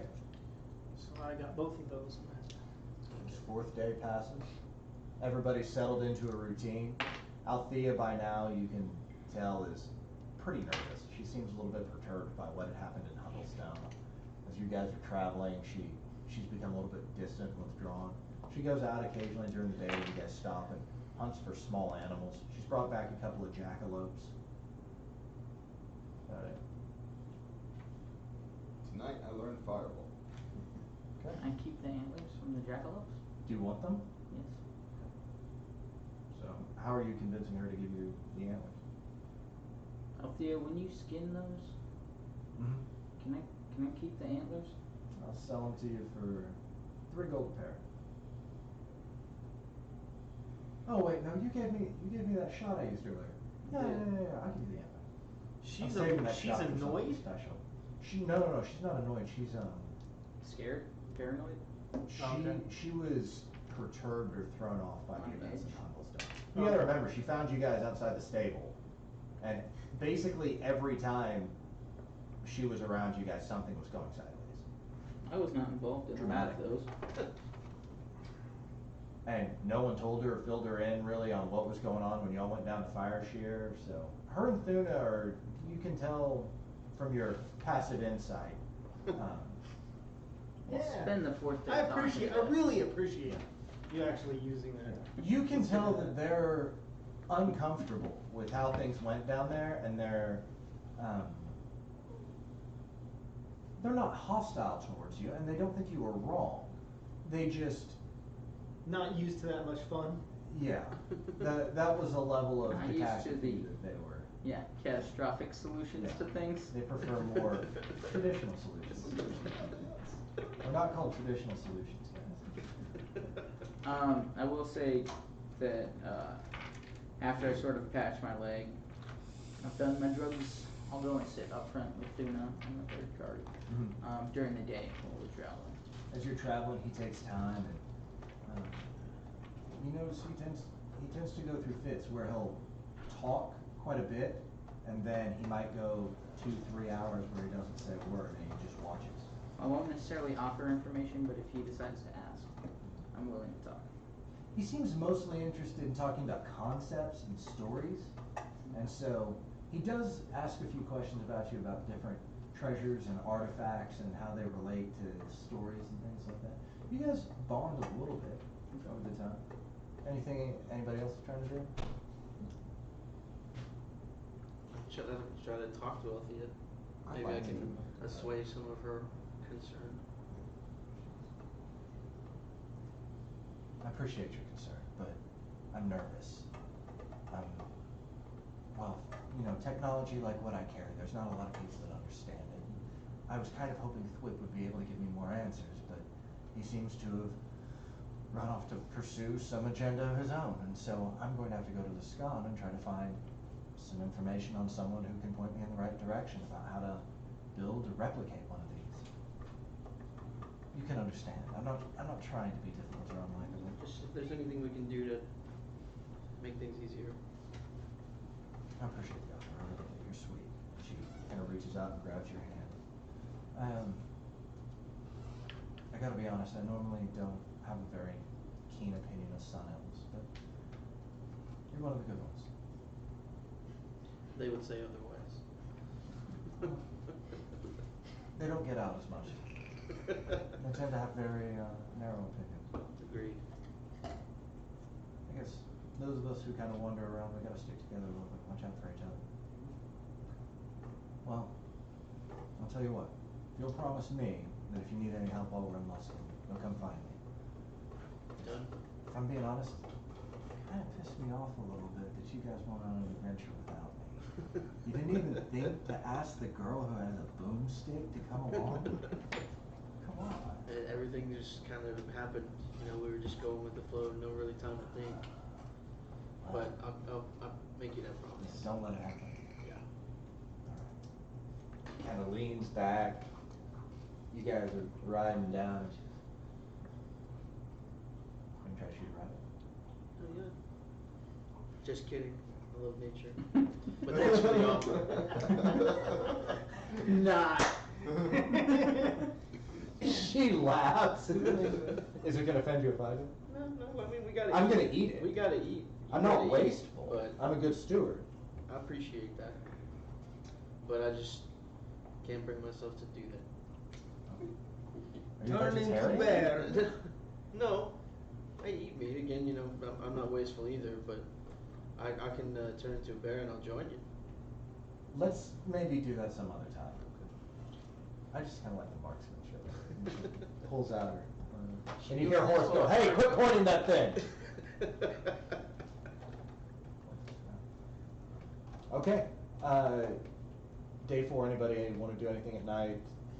I want to examine the mechanism that was on Dusty's leg, the crab. Ah, yes. See if I'd be able to rearm and operate it myself. Fantastic idea. Well, okay, I'm gonna go, with your permission, I'm gonna go look for herbs again, but just a minute ago, I was thinking the counterbalance to how much I'm looking for herbs right now is that I haven't looked for herbs for like 5 or 6 sessions, because Okay. we've been in town and all that shit. If he wants to look through that, I'm just gonna leave my bag of holding with him while I go look for herbs. Okay, you take the bag of holding. And make a investigation check on this house. Can I help? 24. As you walk over to help, he's like, I've got it. I understand everything about this. I've already Forget that seen you're a everything. gnome. Yeah. Yeah, You're so tall, sometimes I forget that you're a gnome. You would have to craft a. You're kind of kicking yourself for not grabbing some of that stuff in the shop now, because some of those cockets would have been nice to have right now. Because you got to stick a cocket in it and turn it in order to activate the device. But you might be able to find something that you could whip together a key. If you could like solder it together real quick, you'd be able to turn it. But it's a simple tumbler mechanism in order to activate it. Okay. So the answer is yes, you could use it, but you've got to get it. You have to have someone make a key for it first. Got it. Could I, Yes. since I'm kind of with him, even though he knows what he's doing, Mm-hmm. with my knowledge of locks, somehow reverse engineer at least the design that we will need to make? Yeah. It's not even a complicated key. You saw it. It's literally like someone took a gear and put it on the end of a stick. Like if you took a key, cut the head off of it, and then welded a gear onto it, like a small one, yeah, you'd be able to figure it out. Okay. In that case, I'll explain all of that to him and just hand him the knee crab and say, I feel The like knee I crab. feel like you should have this. And I will drop it. Okay. And I'll pick it up and give it He's to Scott got later. PTSD. You may put it back in the bag. Oh, all right, back in the bag of holding. Okay. I'm not absolutely positive I want to be able to use it on someone else, but if we catch Seems to be pretty effective. that enforcer, plus Or flip. That night, you see Thuna walks up. He's kind of wandering around looking, and he walks up to the edge of Liamon's tiny hut, and he kind of gestures to knock on the door. And you see he's wrapped up extra heavy tonight as the wind has been pretty intense. He's knocking on the door and looking around, kind of trying to feel out what's going on here. it's up to you if you want to let him in. Enter. This door handle appears all of a sudden, he grabs it and turns. I wanted to come in and show my gratitude to you guys for getting us out of there. So I wanted to know if there's a story that you would like me to tell you. Yes, come all the way in. Let's hear a story. Mrs. Tuna? He comes in and sits down. I fought in the Silver March. My people were driven from the spine when the orcs came, with the dragons and the wolves. I left them 5 years ago. I've wandered and taught and sung and played since then. I know many stories and I've heard many rumors. What you have before you, it involves the old magic. Giant magic, rune magic. I've seen the dagger that you check sometimes. That's not normal magic.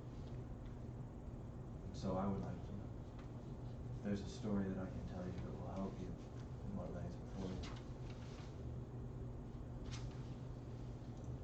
We got time to give us a second. We try to figure out what we're looking for. Stands back up. Okay, guys. So we know they're collecting stones. We know that there's trouble amongst them. And each giant clan is essentially trying to get to the top. So far, I guess let me encapsulate this, because I may not have been 100% clear about it. So far, you know that the Cloud Giants are collecting large magical artifacts. Okay, powerful magical Fire giants were looking. pieces of what they call the Von and Dodd. This is what we got from On Zephyros. Drive. You got some of it from Zephyros, some of it you got from the fire giant that killed himself. on the trail. Was the sundering something that involved all giants or one specific giant That's- clan? The shattering of the ordning, Yeah. all Yeah. of them. That's Okay. all of them. That's Every- why they're all fighting for it. Okay. Everybody is now struggling to get themselves to the top of the pecking order. You know that the fire giants are on the Von and Dodd. You know, I I gotta be careful about what I say. The frost giants seem to be after somebody related to the Ring of Winter. R2 Simber was what we had heard, and the Ring of Winter was what they were looking for. You've got received that.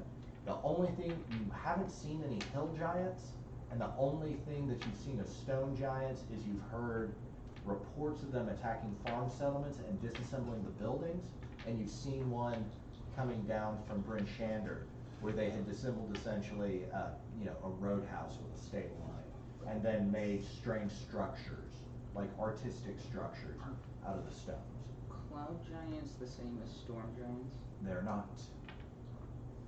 Would any of you, and I know enough of the hierarchy to know that Storm is pretty high up. Storm was the top of the hierarchy. You would have picked that up from living with Syphilis. It was Storm Giant, Cloud Giant, Fire Giant, Frost Giant, Stone Giant, Hill Giant. Makes sense. Checks out. You guys want to hear about the top or the bottom? The top. That's how I feel. Yeah. Do you have any sway in this?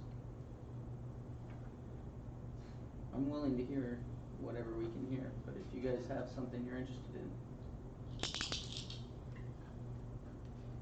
Okay, that sounds Sounds good. Who, wait, Do you- who was disassembling stuff again? Hill Giants? Stone Giants. Stone. Oh, You guys haven't run into any Hill Giants yet. okay. Athena, do you know anything of the storm giants? Shakes his head and he grabs his beard and kind of pushes the fur together. You can see he's still got that one black clump in his beard. He lays his fingers out and you see this purple energy kind of begins to dance across. His voice grows calm and deliberate. His eyes seem to grow a deep, icy blue. Deep, deep in the ocean, there is a kingdom, a court, a castle called Maelstrom. Down at the bottom of a whirlpool, King Hecate upon his worm skull throne. A throne made out of the skulls of 4 blue dragons. Ruled with his iron scepter, he did from there. Other giants would send their greatest, their rulers, and they would come to court to pay homage to the king of giants, Hecate. 3 daughters had Hecate. One cool, calm, dispassionate, frigid, like the cold, icy seas of Svalbard. One hot, tempestuous, flighty, like the wind passing over a glacier. And one with wisdom, kindness, insight, savvy, the youngest, Serisa. I met her one time. I was in an island off of Rauthen, and I rode out in a rowboat. And up from the depths of the ocean onto the beach, there came a woman, 32 feet tall. She was beautiful and young, and her hair stretched out. Her arms and her hands were larger than my whole body. She asked questions. She wanted to know of poetry. She wanted to know of art. She talked to me for 20-30 minutes. And then she just walked right back into the ocean. Fine, pale skin, like a light indigo color, the faintest hint of purple.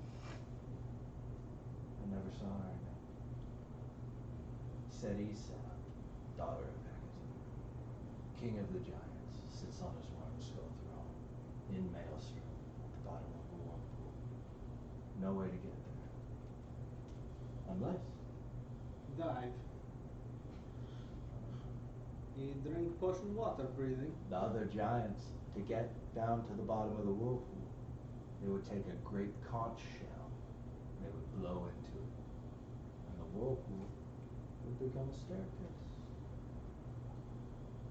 That's what Serisa said when I met her on an island. Have She we walked seen with this? Sounds familiar. We don't see conch. I think we see conch. You, with your passive insight, can tell he's in almost like, Trance? yeah, he's slipping in and out of lucidity on this. You're fairly certain he himself has never been in a rowboat while a giant has walked up out of the ocean. Hello, who am I speaking to? Agatha, king of the giants, the Worm Skull Throne, 4 conquered blue dragon. What were the names of his other daughters?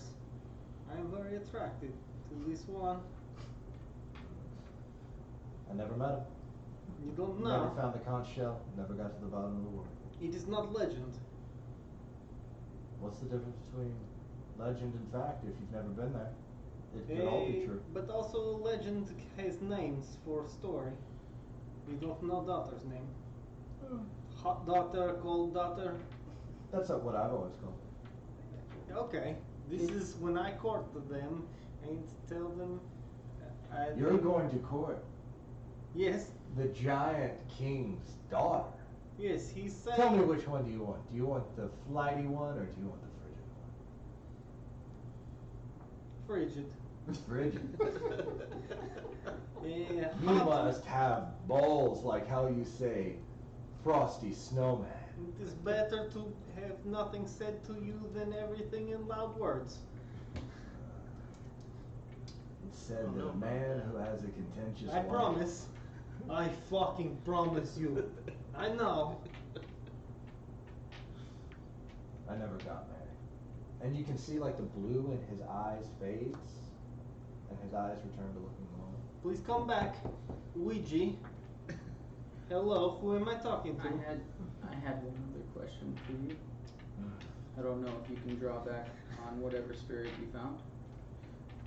Was the conch shell always the same of the people who visited, or was it just? You'd have to ask the giant lords, rulers of the giants. Do you know any of their names? Sir Fluffington. There was one Dodcom Chodcom? Jodcom. of the stone giant, the dead king, Adcom?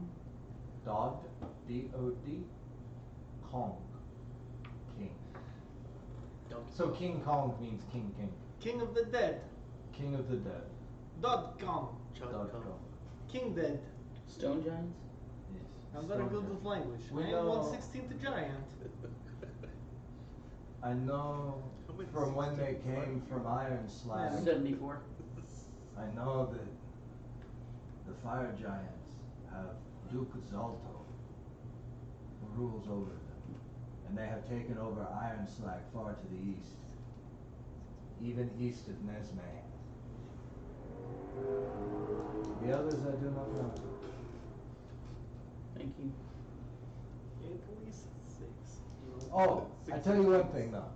I heard a rumor about the hill giants. How they decide who's in charge is by who's the biggest. And so they'll get in eating competitions to settle disputes between chiefs. I can eat many things. Yeah, I bet you can. I have eaten many things before. I ate a whole pig one time by myself In one sitting? in one sitting. This is impressive. It Tell took me that 8 sometime. hours all day. For a human. I drank a gallon of milk once in an hour. And you didn't That's- vomit? Nope. That's intense. Yeah. My brother tried to do that while we were at work one time. He failed and went home. My secret was I drank the half of it in like 30 seconds and then just took the rest of my time. Oh, really? I'm probably did it, yeah. I have failed many times, but I've done the cinnamon challenge once. And I didn't drink it like Joey with it spilling down my shirt. I actually did it. It was not awesome. Yeah, your guts probably. But I didn't throw up. I feel like when we were making that flowing video with Tito, didn't you drink a whole gallon It was then? a half. Okay. Yeah. That's when I realized I can drink a half a gallon in like 30 seconds. I could drink I that. made I you could drink I that. made you drink that whole fucking thing. No, just keep going. Just keep going. Yeah. Keep going. Keep going. I'll edit it out. It's okay. Just take a pause. Okay, keep drinking. Yeah. Tito, you're angry. Get it. Duna gets up, pulls his furs tightly around him. This place is nice. Before you go, I have a question. Yeah. Do you have any golds? Not that question. Have you heard anything about someone named Weevil? Does he wobble but not fall down? I don't know about the Weaver. Nothing. Okay. I think he's a criminal, no? Yeah. I'm sorry, I don't know anything. That was worth a shot. Who'd you accident? Weevil. Weevil. He only said he wobble but does not fall down. Squeezing the potion. He is squeezing this juice. Thuna walks out of the tiny hut. After all the bullshit starts. You can see he's set up and he's joking with Althea. He's doing a trick with a coin and playing with her, having some fun at her expense. How old is Althea? Althea, half elves, man, kind of hard to tell. Okay. You think she might be in her late 20s, But for a half elf. With It's how always on tough, edge they she don't- seems, I would feel younger. yeah, you sense she's younger, but no way to know for sure. She could be 40 something. What about Okay. Tuna? Thuna? Thuna's also had a hard life. Thuna's probably in his mid-30s, but he's aged from just being outside and everything. He also doesn't have a very rigorous skincare regimen, Amazing. so he's Does not rub weathered pretty himself hard. in snows. He drinks and smokes heavily and sleeps on his face. I Wait, heard there's he problems with all was those things? born in the mental Shit. institution and only sleeps 1 hour a night. Anything else you guys want to do? Nah. I want to know if we ever made any kind of connection with, I don't remember his name, the tiefling missing the arm, Arker, Arker, the town butcher. and the black robed figure missing an arm that we saw in Geldenstad. That never Never. occurred to us. Didn't ask anything about it? Thinking about it now? Yes. We'll never go back this place. Or maybe if you want to have vacation. That's where I want to go on holiday. Geldenstad? No. Fireshear? No, you don't remember in that Fungusstad? hotel we saw those two figures? One was a woman and one was a I didn't see them, but I do remember guy hearing missing about an them. arm. I go to sleep. How much longer do we have on our journey? About a day. Okay, I'll We're wait almost then. there. I'm gonna make You sure. can see from where you're at now. Think of you. Have you ever come down into like a mountain town? You can Yes. you can see the outskirts of Luskan where you're at. You're still probably a day to a day and a half away from it. It's like when the Hound made Arya sleep when she could see the twins. Okay. That means something. Do you get it? Yeah. Like, I mean- fuck you, my family's there. Girl, we have to wait. You can see this enormous city that's built on two sides of a river, and it has enormous buildings. This is probably the largest city you've seen in a couple of years. Can we see the tower from here? You can see the host tower of the Arcane jutting up out of the middle of it. This gigantic 8-story tall building with a reflecting mirror I need to go angled on there. top of it. Yeah, you can see all that. I am too excited to sleep. I want to go to town.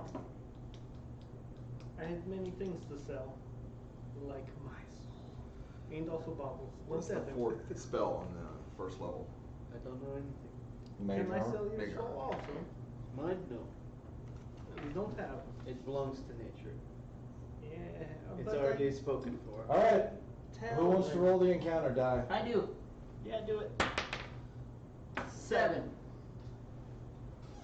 You have an uneventful trip Wow. to the gates of Luskan. As you arrive through the northern gate, you know that there's... Edmund's been giving you some information on the way and kind of bringing you up to speed on what to expect. The town's basically ordered into two sides. The northern side of the river is the warehouse district. It's where all the timber, the fish, the scrimshaw, the silver, and the ore are received that come in. Everything is then loaded into an area called the open beach, or the open coast, on the west side of the city, and that's where non-sanctioned merchant ships come in and out of.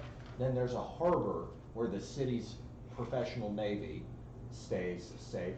There's a row off of Setting Sun Street that's known as the Throat, And that's where these private militias that work for all these different transport companies hang out. So Mirabar and their Council of Broken Stones has a small private army that's responsible for protecting their warehouses in the city. The Red Dragon Trading Company, the Lion Shield Coster, who you had run into down in Nightstone. All of these major trading companies have warehousing and facility storaging on the north side of the Scone. The south side of the city is the residential areas, the religious areas, all the agriculture's on the north side of the city, along with the city's water supply and the military, but all the fun party stuff is on the south side of the city near what's called Old Town and Rat Alley. Old Town is the old harbor before the professional harbor on the north side of the city was open. The old harbor is Mos Eisley, hive of scum and villainy, all right? Even soldiers don't go there unless they've really got a good reason to. If we, I want to go there. yes, if we go there and cast fireball, We should do that now. You're also know the city is controlled by 5 pirate captains who each run what's called a ship. Saying that you're a member of a ship doesn't just mean an actual literal ship. It means you're basically a member of that pirate captain's gang. The host tower of the Arcane hosts the Arcane Brotherhood, who are a series of high-level research wizards. You know all about this. I have something I have to tell you, by the way, after the game. It's one of the headquarters, probably along with like Baldur's Gate, Fae. It's probably one of the top 5 most magic intense research cities in the country. The what tower of the Arcane? Host Tower. Coast? Host. Post. Host Tower of the Arcane. And Post yourself. it is getting late into fall, and so you can occasionally see large chunks of ice floating down the River Marar, which divides the city in half. I'm gonna ask. And So then- you're kind of, let's just put it this way, you're kind of having this conversation with Emmett as he's gathered you all around in order to make sure that you're all going to be okay. What are the 5 captains? Hang on. I pulled that information up because I figured somebody would. One is Manhattan. The boroughs? Yeah. Fuck, man. Terrell, The dead rabbits. Barum, Kurth, Souljack, You and gotta let me write them down. Terrell, Taerl, Terrell, I spelled it all wrong. Taerl, Split it Okay. like Texas. Barum, Baram, Bear, yep. Okay. Kurth, Kurth, Kurth. Souljack, Sul, Jack, It's gonna steal your soul. and Rethnor. So I missed one. Morgan. And those are ruled by high captains. I missed the third one. Terrell, Kurth. yeah. Souljack and Rethnor. Do they have aspect? Is Kurt the best They have captain? aspect? Do they have aspect? One is like a... Yes, they each manage a different portion of the city. So, for example, Rethnor mostly works in security, right? Yes. Souljack works mostly in dealing with slaves and liquor and how to use all the fun, vicious stuff. Terrell deals primarily in agricultural goods and ores. So they're all operating on different levels of legitimacy. Baram, But I forget what he does. well, I don't get apparently it's mixed not up so with much that. fun. How about Kurt? If you don't remember, it's okay. You can say I don't don't remember. remember. Or Or, thank you. War. Gathering War, not profession. war. War? War? Yeah, war. yes, I know all about this. You would like to know? Yes. I teach you. I do have an answer to that. I'll have to get it to you later. That's fine. The secret. You can Wikipedia. This is all. The in secret to front. war is Go on. communication. Know your enemy. Miscommunication. Okay, there, that sounds more I like see. If you break the communications, Uh-huh. if I bump into you in the street Uh-huh. and they say, "Oh, I'm very sorry, my mother just died. I am only thinking of this. I apologize for bumping to you." Uh-huh. You'll say, "Okay, I understand. It's okay." But if I bump into you and you turn around and you say to me, and I say to you, then we fight. Not 24, we're okay. But if you make IC one time, one spell, you cast, entire city cannot talk to each other anymore. Oh, the secrets gonna of find- war. we're gonna The try. secrets of war is money, supply, and demand. Also this, I thought it was belief in religion. if you take away, That's in what they you want you to can think. turn one city Property? to fire if you take away water and foods. We will Goods. test all of these theories. You and I can talk about that. Resources. You hear me? You Yeah. can make one city fire. Burn the Sometimes city, land, if it's boom, water. Palestine. No, you take away water and food, city Well, will that's set on religion. fire itself. And it Yeah, leans but over what's to- underneath them? just so you guys know, if you start trouble in Lascaux, the kind of people they have that keep order here, they make the ones in Hundlestone look like nothing. Of Yes, course. The you thing- just be quiet. The No. famous barbarian Wolfgar works as a bouncer. I know him. Yeah, he works at a bouncer at a place called Wolfgar. the Cutlass. Does he like hugs? Oh yeah, he likes hugs. And when you hug, do you touch the nipple? It depends whether he has his shirt on or not at the time. This Answer is at the what? sign. It's like when you say, "Do you know my friend Cutlass? Dorothy?" The Cutlass. It's a bar Nobody on the does north that? side of the city. Dorothy? That's how There's gays used also, to identify what's each the other. name of the place? The Seven Sails Inn on Setting Sun Street. Before it was okay to be gay, the way to find out if another guy was gay was like, "Hey, do you know Dorothy?" And he'd be like, "Oh yeah, I know Dorothy." And they're like, "Oh, we're fucking later." That's why Friends of Dorothy was a, Huh. Never do that. yeah, it was a. I will What ask was that him- movie where with Milk. Jack Lemmon and Walter Matthau, where they're both presidents, and they end up in the gay pride parade and everybody's dressed as Dorothy? You never saw that movie? You know the movie I'm talking about? It's very funny. I did not. Hail to the Chief or something like that. Huh. It's funny. It's Jack Lemmon and Walter Matthau. Right, I Yeah, know but- grumpy old men. Yeah, it's grumpy old men. If they're both presidents, they hate each other, and someone's trying to assassinate them. I I like that premise. Yeah. right. All of that sounds good. Do they wow, still that drop ice just on you just each other? reached down into the subconscious and went. Remember Did I that just movie? go right down into the mind taint and tickle your mind taint? Yeah. Yeah. And it went. It's I near the remember that. monkey brain. Yeah. I repressed that so far down. It awakens feelings in him. He didn't know anything about old men and gay pride parades. You wanna know how I know you're gay? Being a friend of Because I gave you reach around. Hey, shut up, man. All right, we'll pick it up next I'm gay week. for You you. guys are in Wisconsin. No, we have 40 minutes to fuck Congratulations. around in town. You are through the first coldest part of the game. You are now officially in fantasy Seattle, New Orleans. We have 40 minutes to fuck around in town. I know, my stomach is killing me. Okay. It's okay. You I'm have- just going you have the somewhere bubble to sit. guts. I have all sorts of stuff to sell. I've been. I was having that at work today, man. It's been weird. I almost didn't make it here, not because of that, but somebody Yeah, on the but other like side of the bubble warehouse guts. fucked up shit on our side of the warehouse, and they were trying to make us stay late, and I was like, I got shit to do, man. Yeah. I gotta deal with the east side, but I I have have to shit. I'm out of here. And then the manager was like, all right, you can stay or you can go. I said, bye. What? That's what? Okay. I'll leave this here.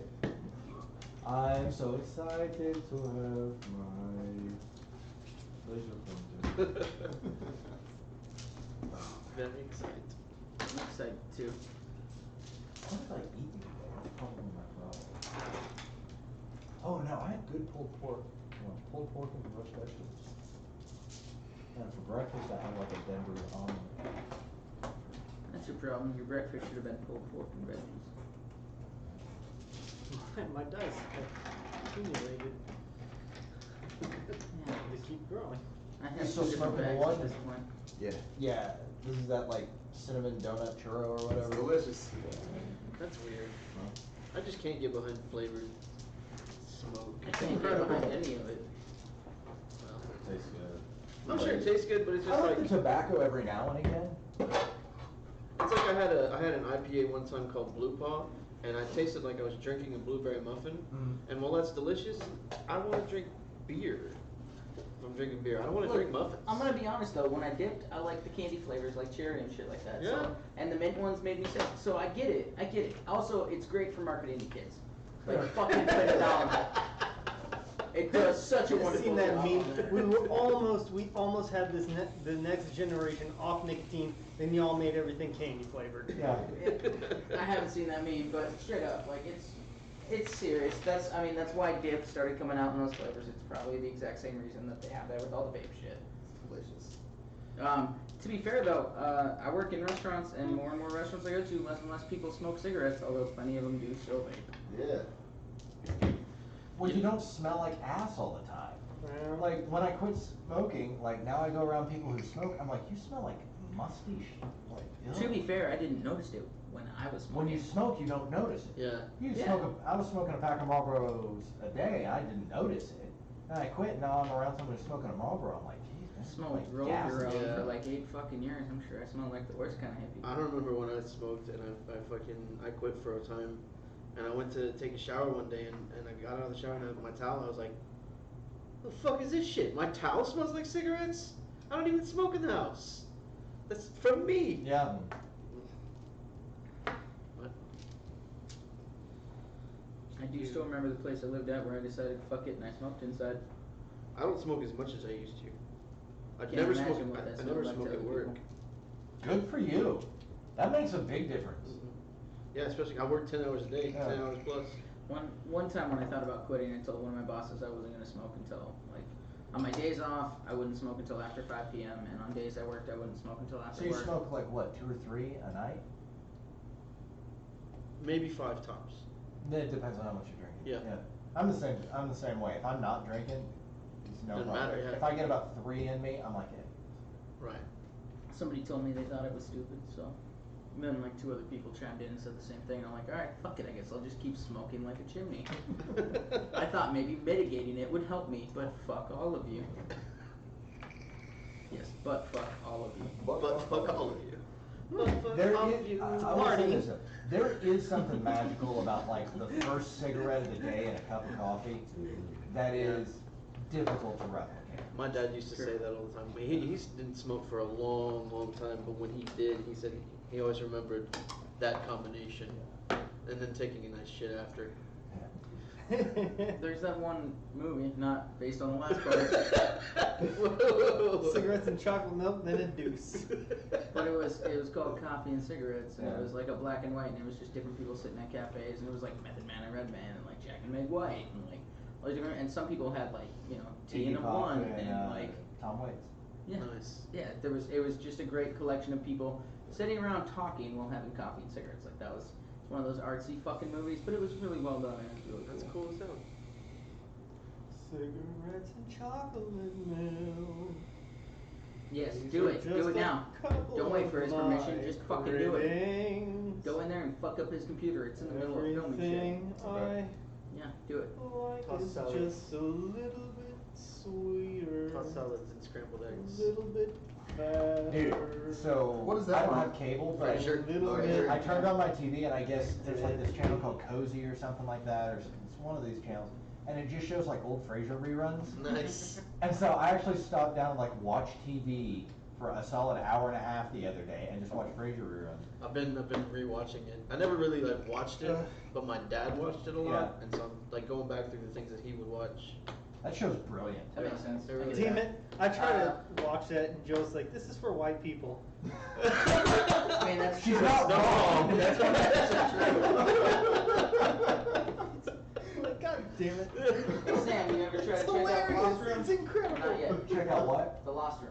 The Lost Room? That we talked about last time? It's finally free on Amazon. No. Can't be mad. I thought about texting you a couple times this week. You gotta remind me of stuff. No. We've had a hectic week in the financial markets, so it's been absorbing most of my attention. You're a bunch of Johnny do. What'd you get on the Amazon Fire Stick? I got a Cat5 to USB connector. Let Brandon run his PlayStation through his computer on a VPN, thereby eliminating all of our internet woes. Really? Yeah. We've told you a little bit about this, right? Where